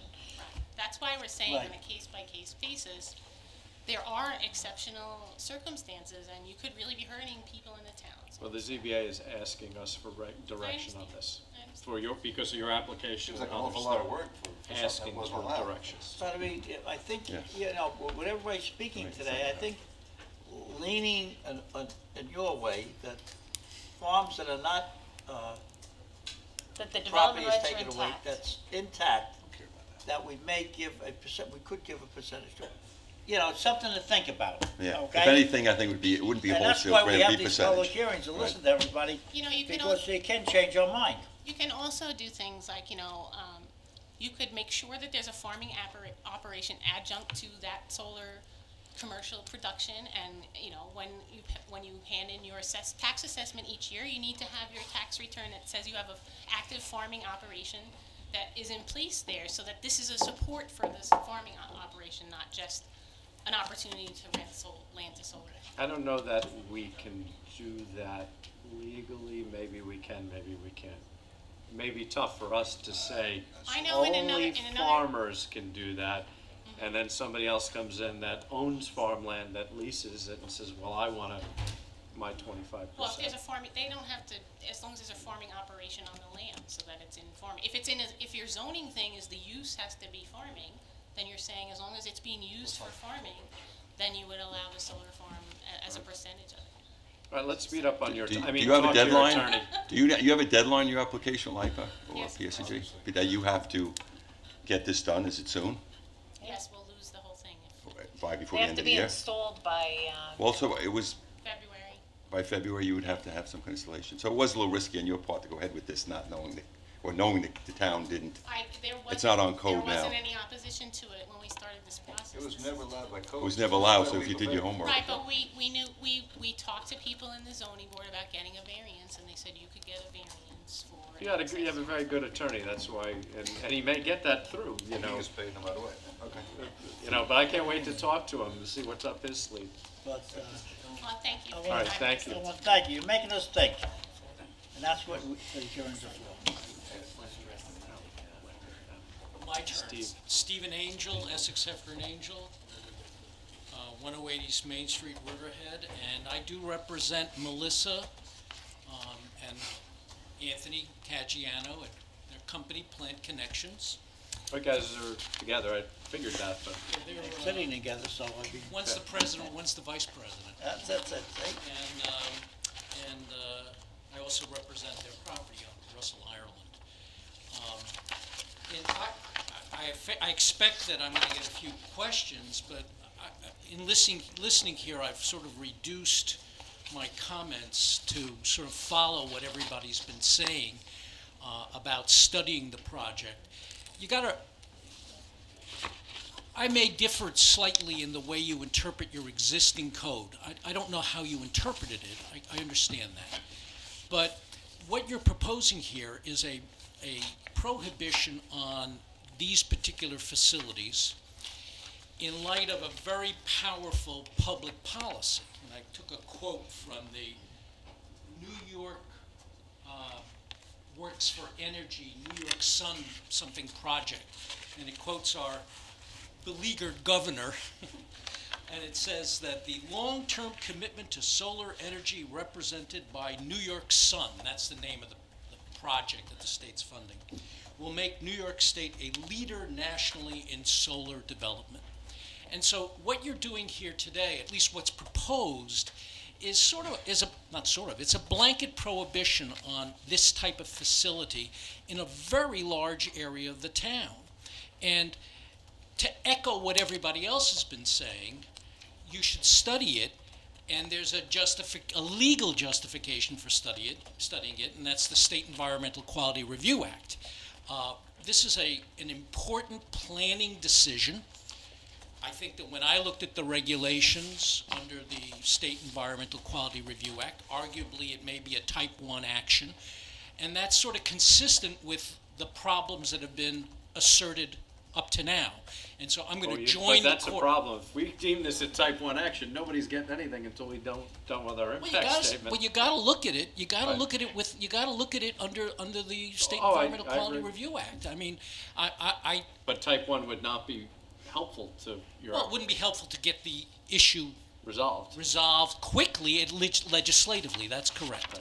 But unfortunately, our hands are to some extent tied if you look at that very carefully. But the purpose of that law is to address a lot of the issues that have been discussed today.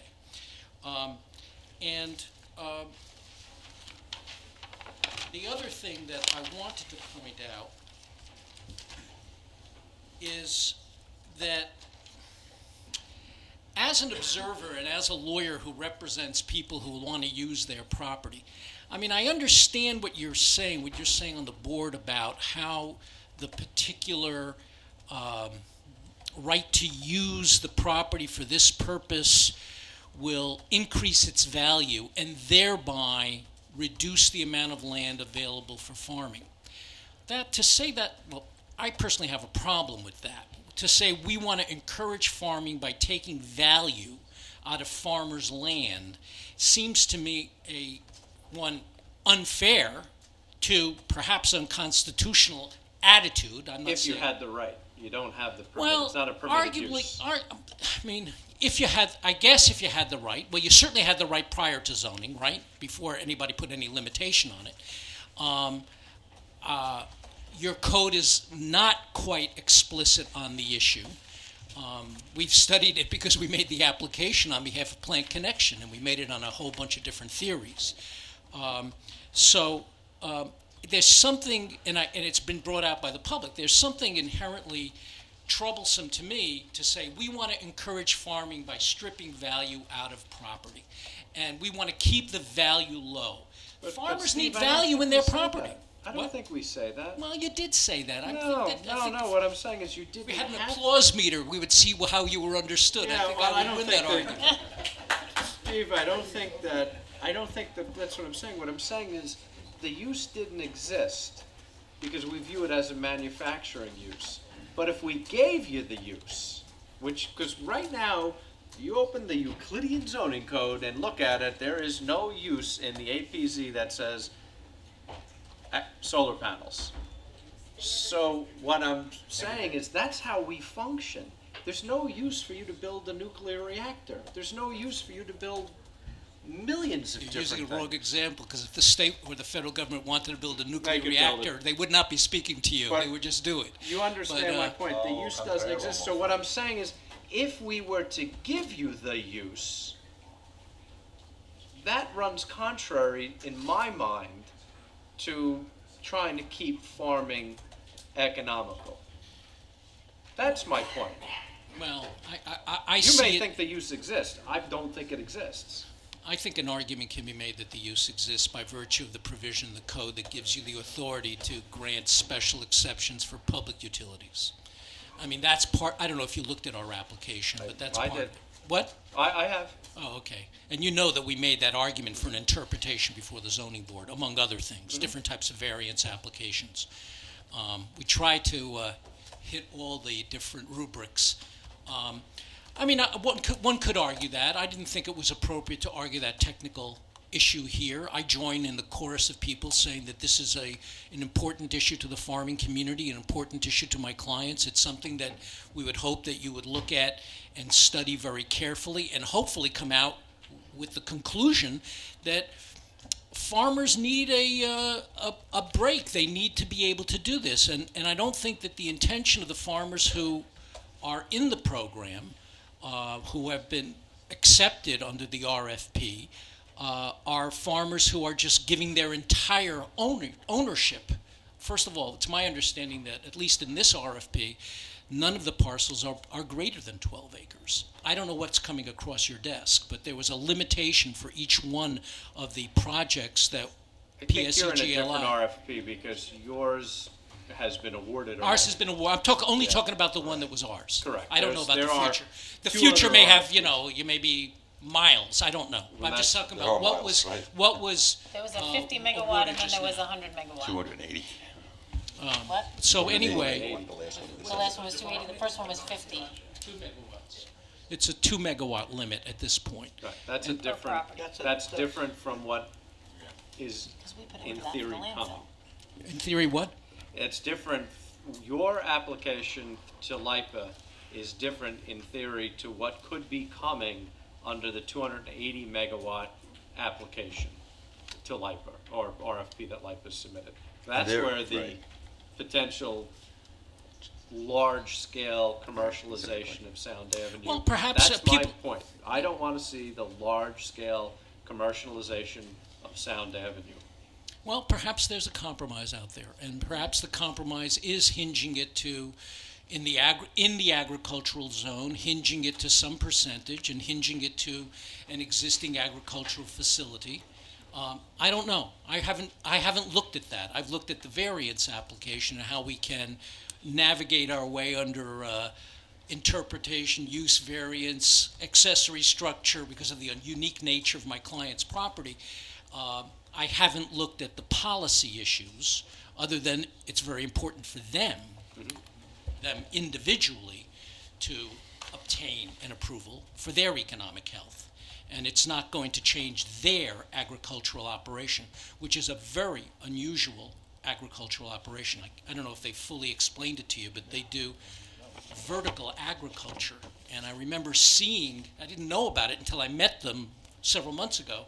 I saw this crazy thing. I was traveling with my wife about a year and a half ago, year ago in the summer, and we were in Pittsburgh, and there was this designed piece of grass that went up 100 feet on the side of a building. Turns out it's theirs. And it's PNC or something like that, in different colors of grass. And so we have this unique situation where they get the benefit out of growing underneath the panels in the shade because they produce this type of agriculture. But it should not be limited just to them. There are other farmers who could use this help, and it would not destroy their agricultural activities. So if you had a situation where you allowed 25%, that would solve your problem. That would solve their problem. The town board then has to figure out, well, how does that work, again, buffered against the policy of, which is equally, I'm not going to do it, but you could find equally impressive language on preservation of farmland, vistas, and things of that nature, that, as you did for the solar panel, the sun solar quotation. But we have to make the policy decision. How do you protect what's here and keep it the way it looks, the way it works, Sound Avenue as a historic corridor? And I don't have the answer. I just know that not a peep was said in Southold, and I figured, well, we should get this thing rolling, because if it's good enough for Southold, it'd be good enough for us. Apparently that didn't work. I think Joe sort of answered the question about Southold. I think that they were, to some extent, asleep at, the farming community was asleep at the switch, or it was done in the middle of the night. I have no idea. The utilities don't go that far out. And also, at the same time, the pressure's not there because PSC, GLI, and LIPA are not out there for RFP. So I think that's, it didn't come across on the radar. Whereas they're prospecting in Riverhead because of the existence of the infrastructure, the present infrastructure that's there. So. Would you be willing to sit on our panel? Oh. Do you really want an No. advocate? I'm If sorry, you want an no. advocate, I'd be willing to do it. I figured I'd invite you, but no. We should have one from both sides, No, definitely. I'd be pleased to do it. I'd be pleased to help draft alternatives. No, it's not. That's not a good. That's not a. It was more of a. I've been doing this too long. I always look at the clients. Yeah, of course. Anyway, if you have any other questions, I'd be pleased to answer them. I'm sorry. Oh, yeah, we have to figure something out very quickly. It's not going to code revision. It's something that's going to happen in a meeting with the industry. And I don't even know that we have the expertise. I'd almost love to have LIPA come and sit on our little blue ribbon commission here to figure this out. You probably could get somebody from there because the state has this whole big program. I'm sure that we could reach out for a consultant with technical ability. Yeah, LIPA doesn't, they don't have any idea what they're doing to us in theory. But they would be able to answer some of your technical questions. They have to meet their 15% renewable energy by 2018, LIPA does, by the state mandate. That's volunteer, that's not mandated by the state. LIPA's independent. Yeah, we can't, if you want to speak, you can come up to the podium. I I think Chris, you're maybe you doing can the touch right on that. thing by going to the zoning board of appeals for these people here. I think they have to rule on what they do because they're already approved, which we did not know nothing about. So I don't want to get in their way. I don't want to stop them. I don't want to help them at this point because you're already into that mode. So you continue with them for these people, What we have to look out for is the people that aren't into it, I not agree with you. approved, and what's gonna happen within the town of Riverhead. I agree with you. I agree Huh? with you. I agree that I would agree with that statement. I think it's an important issue, notwithstanding our application. That's right, that's right. I agree. All right. Is Thank there you. anything else? Say? Mr. Angel, thank you. No. Thank you. It's a pleasure as always. Chris, you had somebody behind you. Charlie, do you want to yield to the gentleman? As long as you're less than 5 minutes. If anybody on the, I have a couple things I want to. We're the ones. I just want to hand up, I just want to say one thing to these people. If anybody on the zoning board ever asks me, I'm going to say, let them make their decision on you, because that's where you are now. I can't help them, I can't tell them no, and I can't tell them yes. I got this already. They have to make their own decision on what they read and what you submitted. All right. Okay. Chris, Kent, Farrell Fritz, if I'm not mistaken?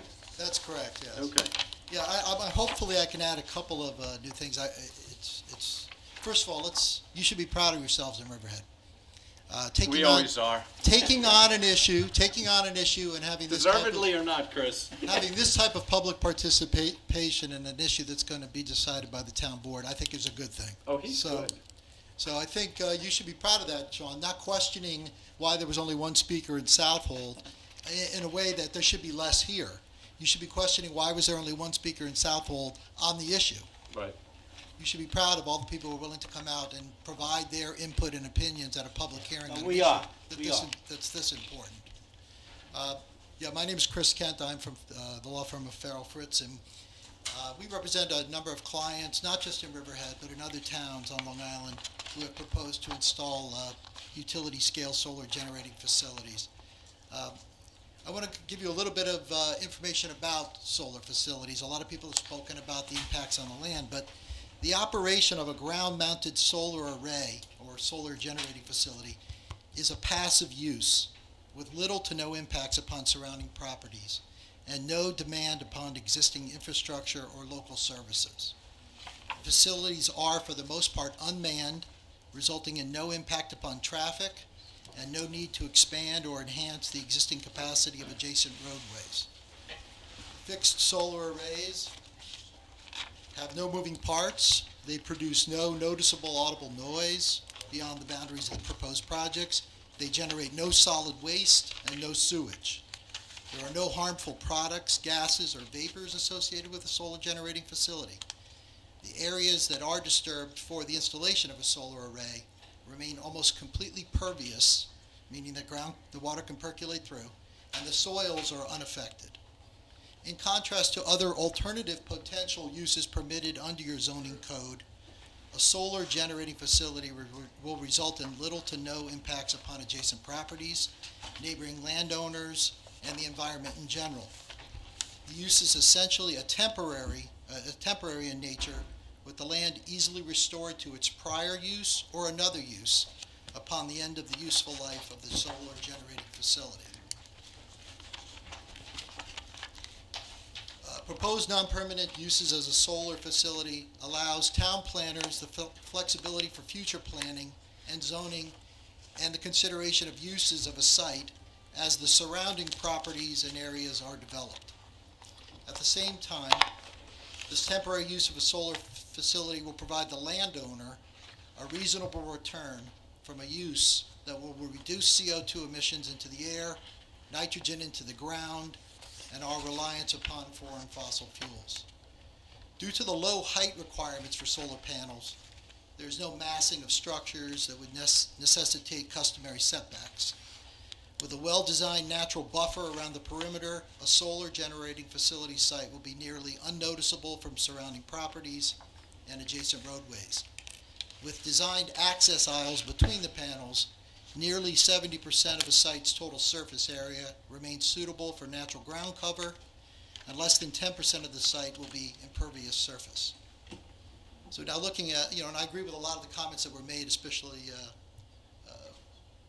with Peter Danowski when he was saying that you should consider in that section 108.208 that it should be a permitted use in all industrial zoning use districts, and allowed in all other zoning use districts in the town by special permit of the town board, based upon adopted criteria and site-specific conditions, and as expressed by Ms. Daniels, there should be site-specific considerations made too.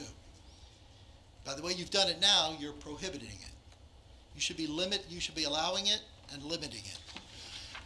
In section 108.209B, we suggest that the height of ground-mounted panels, instead of 8 feet, should provide for at least 10 feet above grade as measured from mean elevation of a site.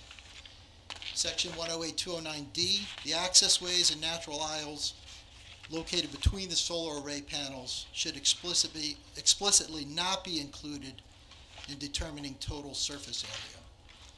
Section 108.209E, the required vegetative perimeter should provide year-round screening of the system from adjacent public and private roadways and adjacent lands of others that are in non-industrial uses.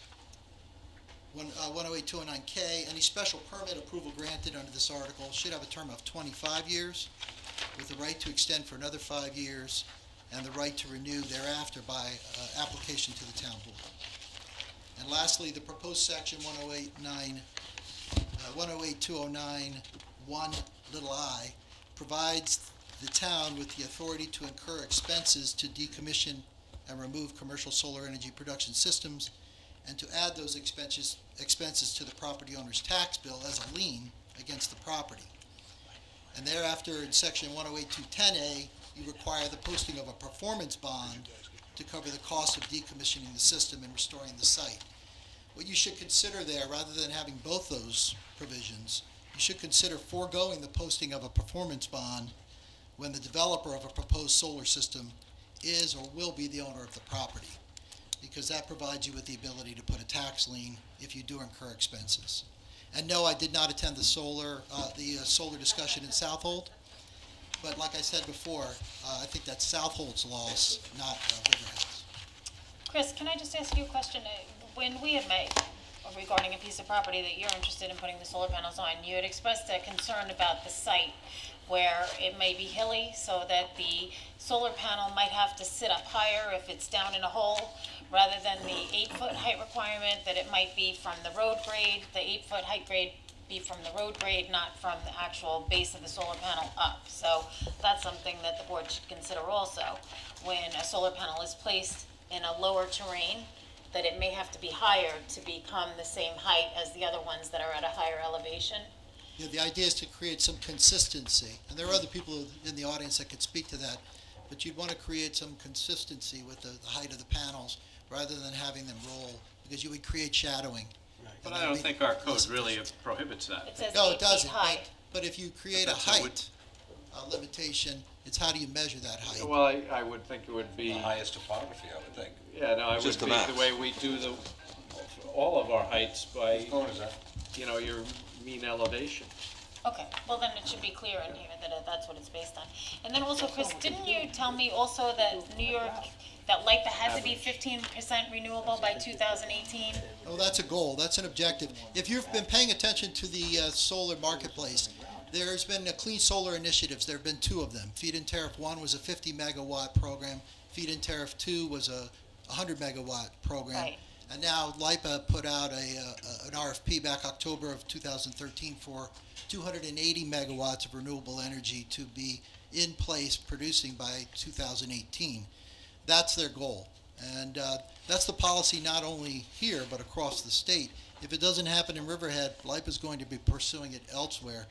The interesting thing is in Brookhaven Town, their solar code is considering, actually provides for use of farmland for solar panels because of the fact that it's already cleared. So it's an interesting way of approaching it in two towns, approaching it differently. I think the allowing it with limitations, site-specific conditions, considerations given to property owners, I think that's the way to go rather than prohibiting it. Thank you. Mr. Sclafani. Charles Sclafani, Wading River, and no, I'm not a farmer. Property owner. A couple of questions. One, will this not be a segue for wind farming next in our town, if this happens on our farms? 2, if it's allowed, will that property that has the solar panels on it be taxed as that which is in the industrial area?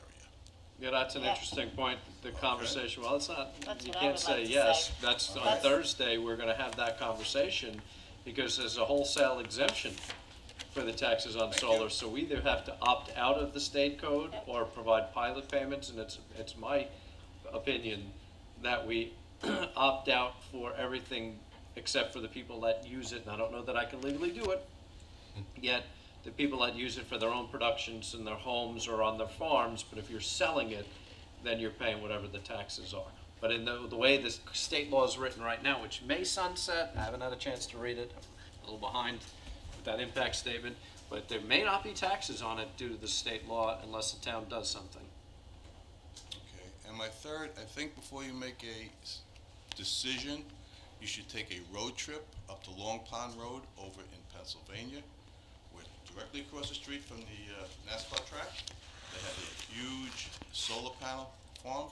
It's hideous. And they do have a major buffer, Mr. Donowski, if you're still in there. And you can see it from your campus, and it is horrible.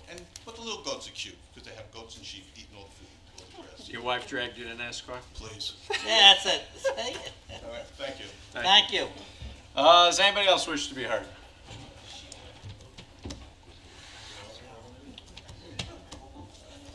I'll make it through resolution, stay for public session. Sid Bale, President of the Wading River Civic Association. It's been an interesting discussion. It is, hasn't it? It's been a very interesting discussion. I came here to, we've consistently supported efforts of renewable energy. And one of the things, sometimes I've been critical of the town of Riverhead, but you guys have been open to renewable energy. I'd like to compliment Councilman Gabrielson in particular, with the efforts with solar, et cetera. So, my original message was, before all this discussion today, was let's hurry, let's get this thing going. It's a very positive thing to have these projects go forward. Now, the idea of more time to vet, I don't quite understand that. I understand the idea of involving all the stakeholders, but I'm not sure with the LIPA RFP if you can do anything very quickly that makes a substantial difference. And my question is, the projects that in the industrial zone, if you are, and I'm not advocating a moratorium, I'm not advocating a moratorium, but if there was to be a solar, what would happen to those projects? In the industrial zone? Yes. I think the town board, if we had to do something, and the moratorium is so draconian, I didn't believe that came out of my mouth, but it's not something I believe in on any level, but if we were to do it, I don't think I would do it in the industrial zone property, because I think that the town board recognizes that it's manufacturing of electricity. You can call it a solar farm all you want and harvest the sun, and so you're manufacturing electricity. The interesting part is the more industrial use of the property in the APZ zone is farming. That's clearly an industrial use. So I've even changed my opinion now to some extent that maybe we do allow it in our other industrial zone as a percentage. And our other industrial zone is the APZ. I don't think you can ever going to get me to go to allow it in a residentially zoned parcel, but APZ farming is an industrial use. It may be a different type of industrial use, but it's industry in the same right that other things are. Although I haven't added very much clarity to this. No, I don't know where you're going. No, And I'm it's rambling now. we Two-hour hearing. We do favor the promotion of renewable energy in the town of Riverhead, and if there are projects ready to go forward, Well, to answer your question, I don't know how soon these other projects have to be built, okay? Once they're awarded. But if they're awarded and we don't have any zoning to cover them, that's gonna delay the building of their project, and I don't know how long they have, whether they have a year, or they have 6 months, or whether they have 2 years to build their project. So putting zoning off for something that's gonna be awarded in December may be detrimental to them, just like this young lady and gentleman here, that they have to go now fight to get their zoning approved. You also, or part of the discussion was limiting, if it were in other zones, limiting the percentage. I think that's a very important question, because I'm not even here advocating that it's a good idea that it goes into the good zones, but I am aware that Chris Kent mentioned in Brookhaven Town that it is being allowed, and there is a project not too far from us in Shoreham that's currently before the town board. That's on 25A? Yes, 25A, the tall grass. And but I'm not sure what can be accomplished. You know, you guys know better than I do, but in a very short time, more time to vet.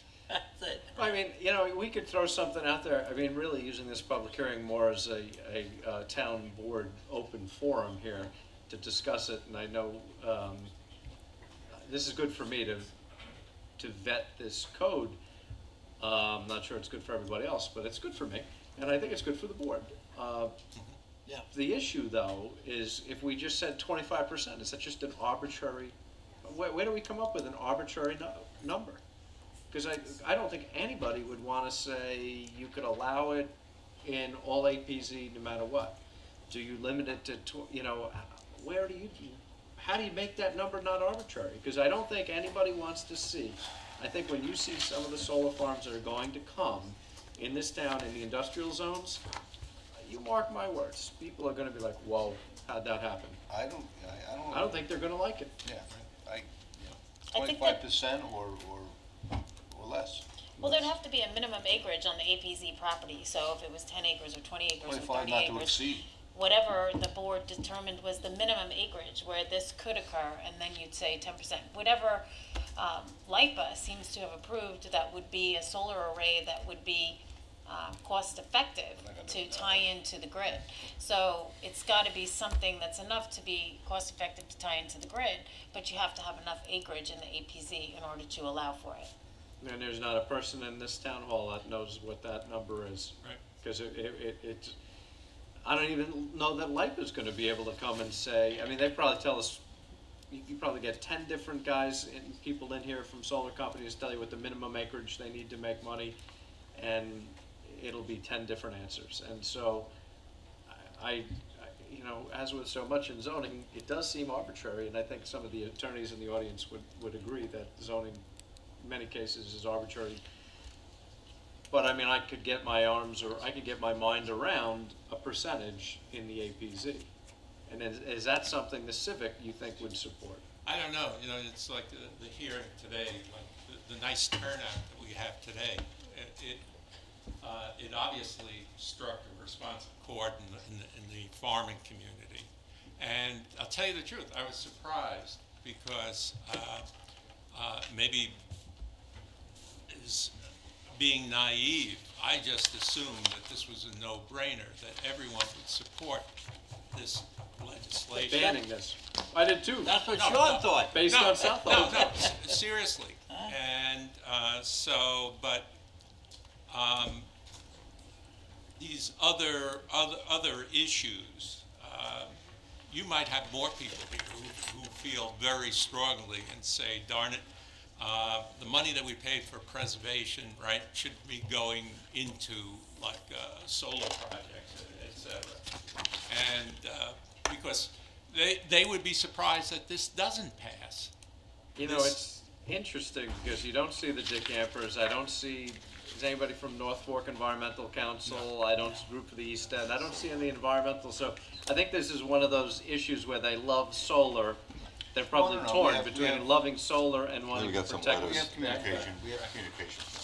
We got a letter from We got a the letter. East End in support of it in the industrial zone Yeah. Yes. and not in the farm Yeah. I communities. don't think I read that one Yeah, yet. of course, it's the open space. We got one from Ag. All right, well, I'm sorry I didn't clarify anything. That's it. Pete, can you make it quick? Because this has been a long hearing. It is Maybe quick, other and people- all I'm saying is that if you're going to Yeah. amend the code, I hope you include all the zones. One of the comments is that you know that you eliminated farming in certain residential zones, and yet there are existing farms out there. So they have the opportunity, and they've been farming for a long time on their property. I think Wading River as an example. And so I laid it out there. I think if you're going to do this, do it by percentage, put the minimum acreage in, and do it as a permitted use, not something that's going to take the value away by a special permit. I think it's got to be a That's it. special permitted Yeah. use, Peter. Got to be a special permit. And you folks decided a percentage in the industrial zone, so whatever you decide in the other zones, it's what you decide, but I just think there should be a percentage. All right. Okay, Does thank anybody you. else wish to be heard? This was really a great hearing, and I appreciate it. I'm going to close it and leave it open for written comment till August 15th at the town clerk's office at 4:30. And I think what we'll do is, Ms. Rivera still here? Yeah. I think if you, Rivera, sorry.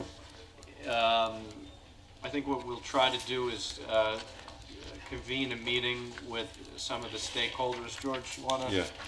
And coordinate that with George. Jody, I'd like to sit in on this. I know you do code revision, Jody, but I'd like to sit in on this meeting. Is that all right? So we'll try to put together a panel to come up. I mean, maybe it's as simple, I don't know, that we permit it in the APZ and put a percentage in, and so it's allowed in our industrial zones, your A, B, C, and agriculture, and then it's prohibited elsewhere, and just put a percentage in. That might be a quick thing to do.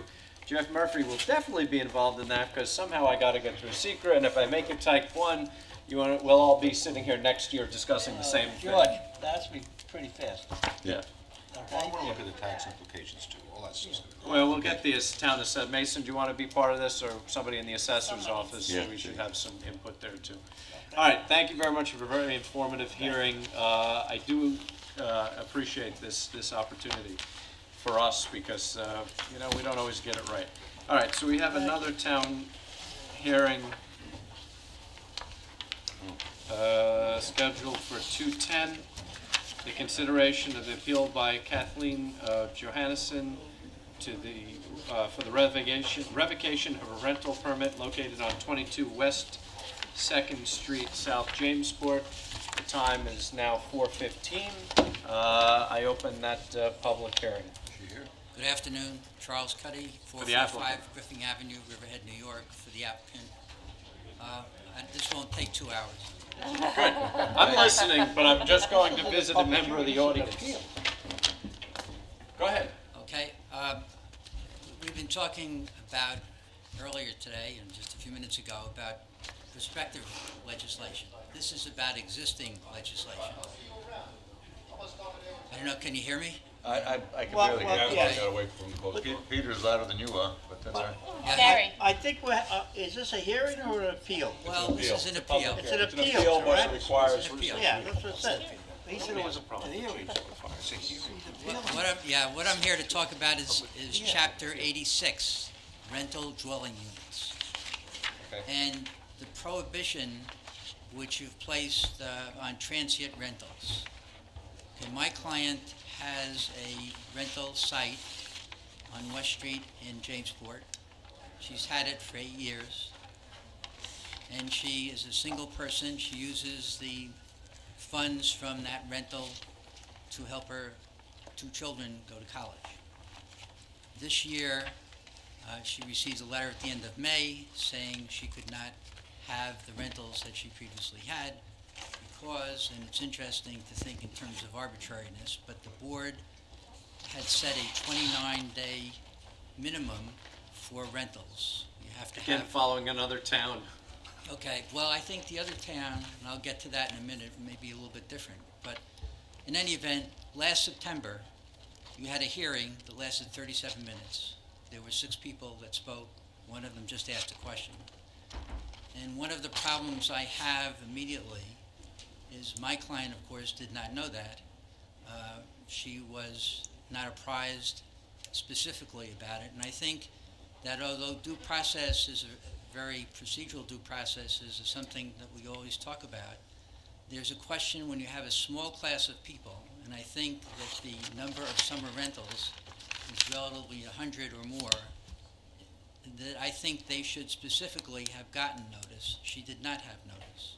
If she did, I think she would have appeared, I would have appeared for her. But in any event, I think there's a failure of procedural due process when you do that. I think also there's a failure of substantive due process here because I think this is unreasonable. When you talk about the arbitrariness, I think that in Southampton, they have a 14-day transient rental provision, not 29 days. I don't know anybody that gets a 30-day vacation except the U.S. Congress. And aside from that, people just don't. I thought we did take it from, didn't we take it from Southampton, Bob? I believe it was, but Yeah. Yeah, and you know what? I believe if you look at it, you'll see that it's 14 days. But my whole point of that is that I think 29 days was arbitrary. I think that there are other ways of doing this. You could have had an advertised situation where you did it 1 year, 1 week, 2 years, for 3 weeks, third year for 4 weeks, if that's what you wanted to do. You also had other alternatives. You had a public nuisance law, which is a criminal law. You have a private nuisance law. But none of those things were looked at. More specifically, for this particular applicant, she rents to people, families, on a year-to-year basis. Last year, in August and early September, when her rentals are ending, she made commitments, contracts, with people to rent for this year. They rent for a week, 10 days, 2 weeks. They don't rent for 29 days. I think you've impaired the obligation of contract that she has with those people. And I think it's unfair to her, and she certainly should be allowed this year, based upon those contracts, to continue her rental for those particular people.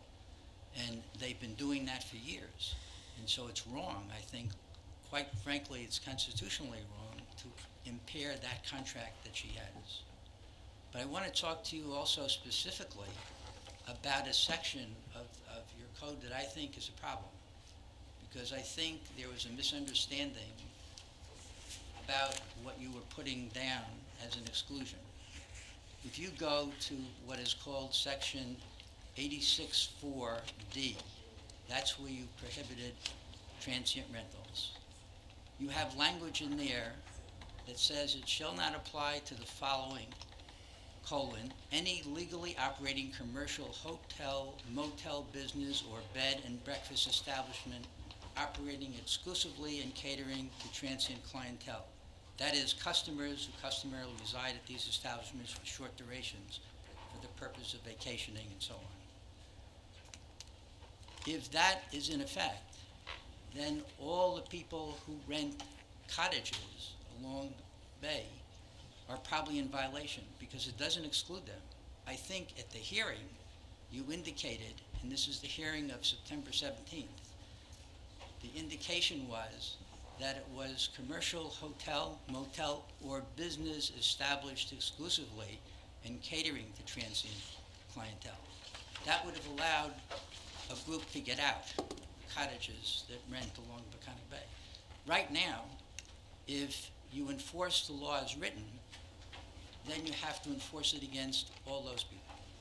If you change the law to make it the way you thought it was at the hearing, then I think my client is inside, and I think she's allowed to do exactly what she's doing. So I think you have a problem, a dilemma, with this code. I think that you can impair her contract. I think if you try and enforce it, you have a problem with the way it's written, and it has to be changed. I think for her, that certainly she has to be allowed to have her rentals this year. In the future, that may be different. She may be willing to do exactly what you're talking about. She's indicated that she probably would comply in the future, but right now, I think she's entitled to at least have the people here for this year. I think that issue is a settlement discussions, if you will, with the town attorney. But Can I'm just I pointing. ask you, does she take out rental permits annually for the week and the 2 Yes. weeks and the 3 weeks and the? She takes them out every year and has, and when she did it this year, she was told by the town, in a letter dated May 29th, which I assume would be part of the record, that she could not do it because she was violating the new law. And that's when she found out about the new law. Okay, and then also, the cottages that you're talking about, those are being commercially assessed, if I'm not mistaken, as rental units, such as hotel, motels, and every other thing that we have in the code is, that we're permitting is being assessed on a commercial basis. This home, is it being assessed commercially or is it being assessed residentially? I assumed it's residential, it was Okay. about $6,500 in taxes. I don't know how the other places are actually taxed. I'm sure if you have a motel or hotel, it's taxed one way. I don't know how the cottages are taxed. so I think couldn't- that a lot of the cottages that are currently existing were existing prior to our zoning ordinance, and that they were grandfathered in as a commercial establishment and as a cottage or a rental unit. But not the way the code is written, and that's what I'm saying to you. I don't think it was done that way. And I think when you read the code, you'll see that maybe the mistake was made, but it's one way or the other. It can't be both ways. And it was said one way at the hearing, it's now written differently. Is this inside her house or is it a separate building? This is separate, this is she has a building, that's a house, it's a 1,500 square foot house. Oh, so she doesn't live there, she, No, she does live there part of the year. Right. And she intends to live there in the future, in 2 or 3 years. so if she were to finish up this year and next year, she would be willing to not do this, is That's that- correct. Okay, so I think that's a conversation that I would encourage you to have with did we write tickets, Bob? No. No, they did not, because we could take an appeal, and that stayed the time. And we That did would that. be a conversation And I don't know if I'd be anybody willing to else have is- an executive session with the town attorney. I can see a week, limited to a week, because a lot of people from here go down south to Carolinas and rent for a week. I think we're punishing many for few violations. And I think the few violations was for 2 or 3 days, instead of someone renting the cottage for a week, or a building for a week. So I know how she feels, and, we'll have to talk And I about think- it and see. I think I was the only board member that opposed it and got my head handed to me by a lot of people. Well, one size doesn't always fit all, Deputy that's the supervisor problem. loves it too. You create a law to I own address- one of these things, I don't rent it Create a that law way. to address a problem that one And I neighborhood voted against it perceives, the and first time, and then I voted one for size it. really doesn't fit all, and that's the problem. Why don't we, Bob, hold this hearing I open? had a couple questions and I had a couple things that I wanted to make part of the record. One was your letter that was written to us July 8th, 2014, which included the letter of May 29th, 2014, wherein the rental permit was revoked, and also included the rental housing permit. I'd like to ask that to be made part of the record. I also have a copy of the statement of real property taxes, which classifies the property code as 210. So it is delineated as a single-family house. Yes. As opposed to a seasonal cottage or commercial use. Any objection to that being made Because part of the that's- record? And that's, I've indicated that. Okay. And then the other two things were and I had some questions on these. There were 2 rental renewal application permits that were filed in March of this year. One was March 3rd of 2014, and one was March 26th of 2014, where in the rental applications, Ms. Johannesson indicated that the beginning lease date in the one that's dated March 3rd was May 21st, 2014, with the ending date of September 7th, 2014, and it listed 8 individuals as prospective tenants. Now, since she's not here, I didn't know if this was intended to be a lease for the entire term for all these individuals, or whether that was going to be broken up into shorter terms. My understanding is it's broken up. She's not Okay. here because she's working right now. Okay. And similar, any objection to that being made part of the record? No, that's part of what she Okay. submitted. And similarly, the March 26th applications was May 15th through 2014 through October 15th, 2014. Same names? Different names. I think what she did, I don't know the names on them, but I think she got somebody that wanted to rent after September, and that's why she did that. But why would we revoke the rental permits if they were for more than 29 days? What we received anonymous complaints about the transient rental. We also determined that the home was listed on vacation rental by owner. We also did a report, which I can make all this, and if Charlie doesn't have any objection, which is this is the vacation rental by owner, which was done in September 2011, and then the follow-up in April of this year, which was testimonials, which assert that it was being used on a temporary basis. So if there's no objection, I'll make these part of the record as well. I'm not sure what those are. I'll show you. And I'm not sure if I understand the comment with respect to the last aspect, which is whether we did it right when we adopted the zoning. So I'll have that sidebar, I guess, with you another time. I'm not so sure we can be liable for tortious interference with contract, which is, I think, what you're asserting with the town code, but I I'm think also saying I don't think you can impair a contract once it's made. I think that you just willy-nilly say it doesn't count. well, I think that's what. Well, that's a good attorney looking out for his clients. But we've received nuisance complaints, which is why we adopted the ordinance to begin with. Excuse me, I didn't. We've received nuisance complaints, which is why the ordinance had to be adopted to begin with. One of my arguments is that the law has two areas that you could work in. One is a public nuisance, it's a criminal nuisance. The other is a private nuisance, that people can complain against somebody else. That wasn't done, you just adopted this law, which I think is pretty arbitrary. Probably. Okay. I understand, that's things that she advertised. Okay, so any I objections? can't object to them, because Okay. they're hers. Thank you. Mr. Cuddy, is there anything else you'd like to add?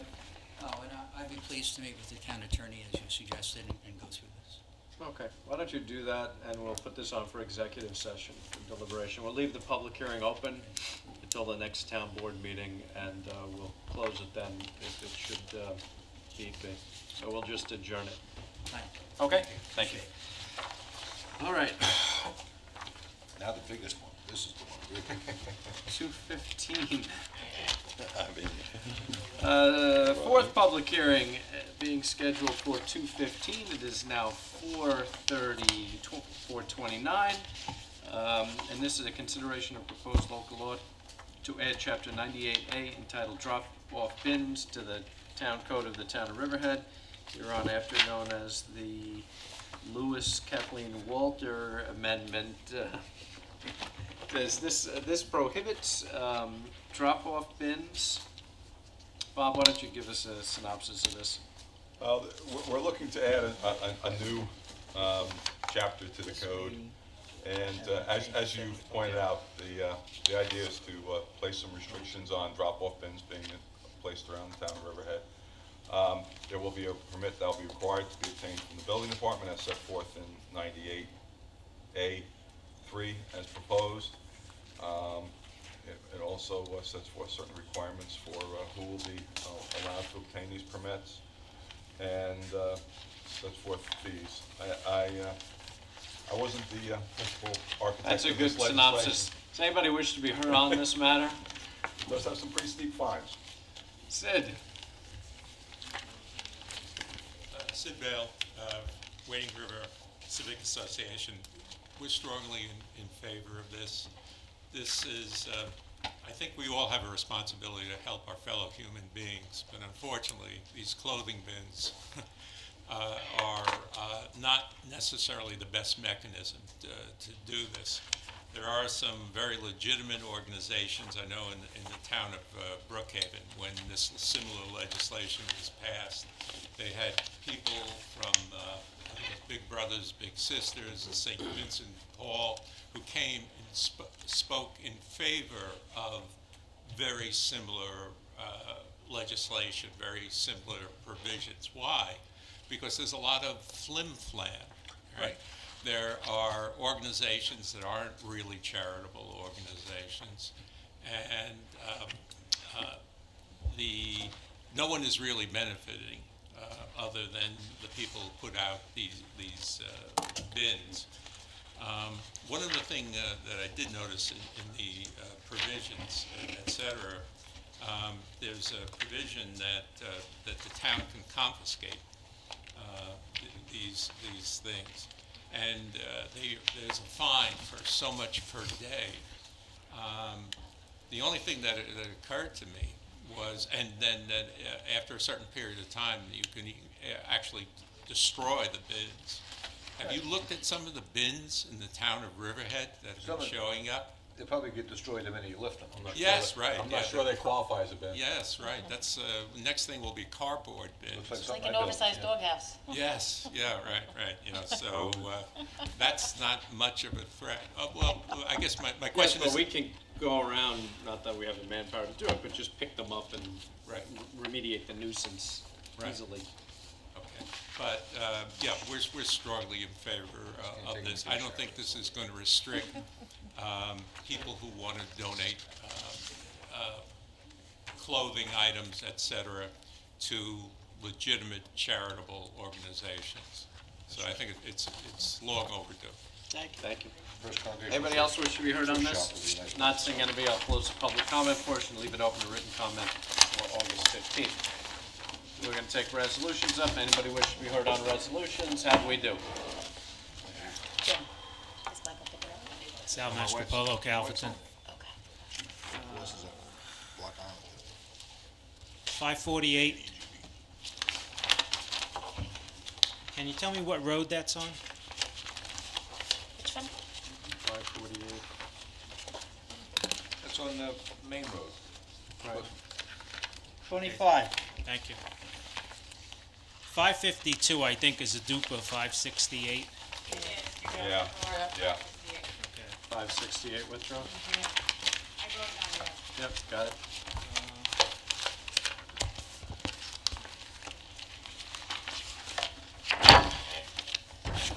Sorry. 560. On the second page, just correct the address. It's 60 Dogwood Drive, Wading River. It says 60 Dogwood Drive, Wading Riverhead, with the zip for Wading River. Oh. What happened? 560, the second page. Next to last resolve. Wading Riverhead. All right. Wading Riverhead. That's a better name anyway. 563. I think you should check with the school board. I think Ann Cotton DeGrasse is no longer the Board of Education president. I think they already changed hands. Yes. Oh, yeah, you're right. Yes, So let's just take do we have her name on it? Yeah, you have it on the signature page. Okay, so Bob would just take the name off. Is it Meyer? I think it's Greg Meyer, but I'm not positive. Meyer, but you can just put school Just president. school board president. Yeah, Tim says it is Greg Meyer. Okay. Greg And that's Meyer. it. All right, anybody else on resolutions? Let's get started. Thank you. Resolution 543. Capital Project 20040, roof replacement, budget adjustment. So moved. Seconded. Moved and seconded. Vote, please. Giglio. Yes. Gabrielson. Yes. Wooten. Yes. Dunleavy. Yes. Walter. Yes. Resolution adopted. Resolution 544. 2014 parking at 406/414 Roanoke Avenue, Capital Project 10023 closure. So moved. And seconded? Moved and seconded. Vote, please. Giglio. Yes. Gabrielson. Yes. Wooten. Yes. Dunleavy. Yes. Walter. Yes. Resolution adopted. Resolution 545. Workers' Compensation Fund, budget adjustment, so moved. Seconded. Moved and seconded. Vote, please. Giglio. Yes. Gabrielson. Yes. Wooten. Yes. Dunleavy. Yes. Walter. Yes. Resolution adopted. Resolution 546. Suffolk County District Attorney's Forfeited Asset Sharing Program, East End Prevention and Awareness Committee, budget adoption. So moved. And seconded. Moved and seconded. Vote, please. Giglio. Yes. Gabrielson. Yes. Wooten. Yes. Dunleavy. Yes. Walter. Resolution adopted. Resolution 547. Increase the rate of pay of a part-time police officer. So moved. Second. Moved and seconded. Vote, please. Giglio. No. Gabrielson. Yes. Wooten. Of course. Dunleavy. Yes, he was left off the other list, so we just add him onto that list. I vote yes. Walter. Yes. Resolution adopted. Resolution 548. It classifies action on special permit of North Fork Coffee Company Incorporated and calls for a public hearing. So moved. And seconded? Moved and seconded, vote please. Giglio. Yes. Gabrielson. Yes. Wooten. Yes. Dunleavy. Yes. Walter. Yes. Resolution adopted. Resolution 549. Authorize town clerk to publish and post a public notice to consider a local law to amend Chapter 12 entitled Coastal Erosion Hazard Areas of the Riverhead Town Code. So moved. Seconded. Moved and seconded, vote please. Giglio. Yes. Gabrielson. Yes. Wooten. Yes. Dunleavy. Yes. Walter. Yes. Resolution adopted. Resolution 550. Authorization to publish advertisement for truck parts for the town of Riverhead. So moved. And seconded. Moved and seconded, vote please. Giglio. Yes. Gabrielson. Yes. Wooten. Yes. Dunleavy. Yes. Walter. Yes. Resolution adopted. Resolution 551.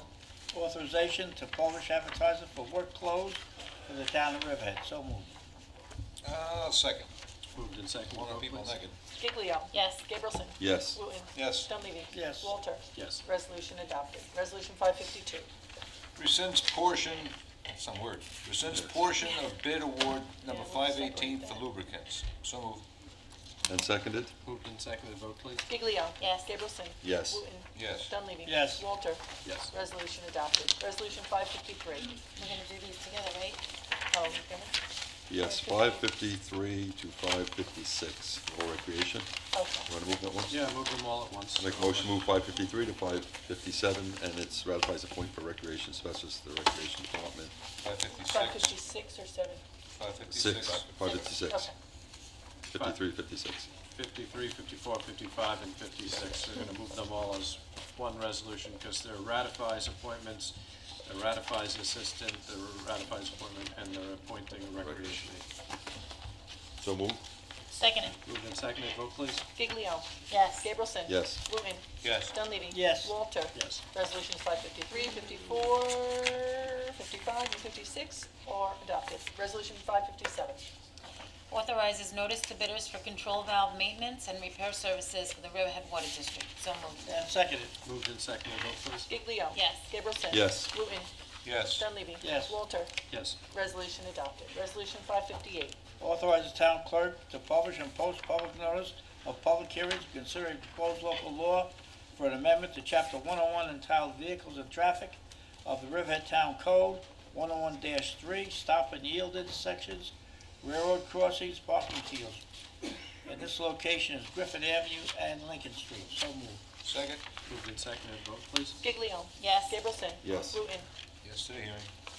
Dunleavy. Yes. Walter. Yes. Resolution adopted. Resolution 559. 559 adopts a local law to amend Chapter 108 entitled Zoning of the Code of the Town of Riverhead to restaurant-drive-in curbside. So moved. And seconded? Moved and seconded, vote please. Giglio. Yes. Gabrielson. Yes. Wooten. Yes. Dunleavy. Yes. Walter. Yes. Resolution adopted. Resolution 560. Amends membership status of member of the Riverhead Open Space Park Preserve Committee as amended to be Wading River. So moved. Seconded. Moved and seconded, vote please. Giglio. Yes. Gabrielson. Yes. Wooten. Yes. Dunleavy. Yes. Walter. Yes. Resolution adopted. Resolution 561. Authorizes the supervisor to execute professional services agreement with Munisat Services Incorporated for 2014. So moved. And seconded. Moved and seconded, vote please. Giglio. Yes. Gabrielson. Yes. Wooten. Yes. Dunleavy. Yes. Walter. Yes. Resolution adopted. Resolution 562. Authorizes Supreme Court action against the owners, tenants, occupants, and mortgagees of premises located at 565-605 Old Country Road, Riverhead, New York, Town of Riverhead, versus East End Commons Associates, LLC. So moved. Second. Moved and seconded, vote please. Giglio. Yes. Gabrielson. Yes. Wooten. Just cleaning the trees. Yes. Dunleavy. Yes. Walter. Yes. Resolution adopted. Resolution 563. Authorizes the supervisor to execute a municipal cooperation agreement renewal number 5 with the Riverhead Central School District regarding unleaded fuel services. So moved. And as seconded. amended. Moved and seconded as amended. Giglio. Yes. Gabrielson. Yes. Wooten. Yes. Dunleavy. Yes. Walter. Yes. Resolution adopted. Resolution 564. Authorize retention of R.D. Geronimo, Ltd. as an expert in the matter of traditional links, LLC versus Riverhead Town Assessors. So moved. Seconded. Moved and seconded, vote please. Giglio. Yes. Gabrielson. Yes. Wooten. Why do people scream his name when they jump out of a plane? Geronimo? Yes. Dunleavy. Yes. Walter. Court's getting punchy, yes. Resolution adopted. Resolution 565. Authorizes the supervisor to execute an agreement with Fireworks by Grucci Incorporated, Baker Family Fireworks Display, August 16th, 2014. So moved. And seconded. Moved and seconded, vote please. Giglio. Yes. Gabrielson. Yes. Wooten. Yes. Dunleavy. Yes. Walter. Yes. Resolution adopted. Resolution 566.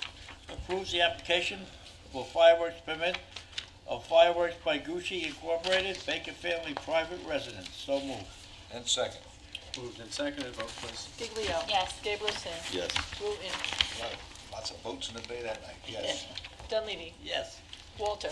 Yes. Resolution adopted. Resolution 567. This approves the Chapter 90 application of the Riverhead Country Fair Committee, Riverhead Country Fair on October 12th, 2014. So moved. And seconded? Moved and seconded, vote please. Giglio. Yes. Gabrielson. Yes. Wooten. Yes. Dunleavy. This committee does a lot for the town of Riverhead. It puts on the Friday night shows that we have at Grangeville Park, and also puts flowers down on Main Street. This is one committee that helps Riverhead a lot. So I have to vote yes for this, and wish them very luck on their fundraiser. Walter. Yes. Resolution adopted. Resolution 568. I make the motion we withdraw. Resolution 568, so A moved. second. Moved and seconded as to withdraw, vote please. Giglio. Yes. Gabrielson. Yes. Wooten. Yes. Dunleavy. Yes. Walter. Yes. Resolution 568 is withdrawn. Resolution 569. Determining that the pavilion improvements for the Jamesport Fire District located on Manor Lane, Jamesport, New York, and exempts them from formal site plan review in Chapter 108 of the Town Code of the Town of Riverhead. So moved. And seconded. Moved and seconded, vote please. Giglio. Yes. Gabrielson. Yes. Wooten. Yes. Dunleavy. Yes. Walter. Yes. Resolution adopted. Resolution 570. Authorizes town clerk to publish and post public notice and calls for public hearing to consider the appeal of day and night taxi and limousine incorporated under Chapter 99 of the Code of the Town of Riverhead. So moved. I'll second. Moved and seconded, vote please. Giglio. Yes. Gabrielson. Yes. Wooten. Yes. Dunleavy. Yes. Walter. Yes. Resolution adopted. Resolution 571. 571 ratifies authorization for Rylacia Corporation doing business as American Recreational Products to subcontract the installation of playground equipment in Adel Drive Park and TL Contracting Incorporated. So moved. And seconded? Moved and seconded, vote please. Giglio. Yes. Gabrielson. Long overdue, and we'll probably have this equipment in early September. Yes. Wooten. Yes. Dunleavy. Yes. Walter. Yes. Resolution adopted. Resolution 572. Ratifies approval of the Chapter 90 application of One for the Road LLC and its East End Small Business Alliance Expo Saturday, which happened already July 26, 2014. It was one for the road, that's it. Okay, you understand only one showed up. So moved. Seconded. Moved and seconded, vote please. Giglio. Yes. Gabrielson. Yes. Wooten. Yes. Dunleavy. Yes. Walter. Yes. Resolution adopted. Resolution 573. Table this one. Yes. I make a motion to table resolution number 573. So moved. And seconded. Moved and seconded as to table, vote please. Giglio. Yes. Gabrielson. Yes. Wooten. Yes. Dunleavy. Yes. Walter. Yes. Resolution 573 is tabled. Resolution 574. Approves Chapter 90 application of Riverhead Foundation for Marine Research and Preservation, 5K run for the Ridley, October 25th, 2014. So moved. Well, second. Moved and seconded, vote please. Giglio. Yes. Gabrielson. Yes. Wooten. Yes. Dunleavy. Yes. Walter. Yes. Resolution adopted. Resolution 575. 575 authorizes town clerk to publish and post a public notice to consider a local law to amend Chapter 47 entitled Bays and Creeks of the Riverhead Town Code. So moved. And seconded? Moved and seconded, vote please. Giglio. Yes. Gableson. Yes. Wooten. Yes. Dunleavy. Yes. Walter. Yes. Resolution adopted. Resolution 576. Authorize town clerk to publish and post a public notice to consider a local law to amend chapter 107 entitled Tidal and Freshwater Wetlands of the Riverhead Town Code. So moved.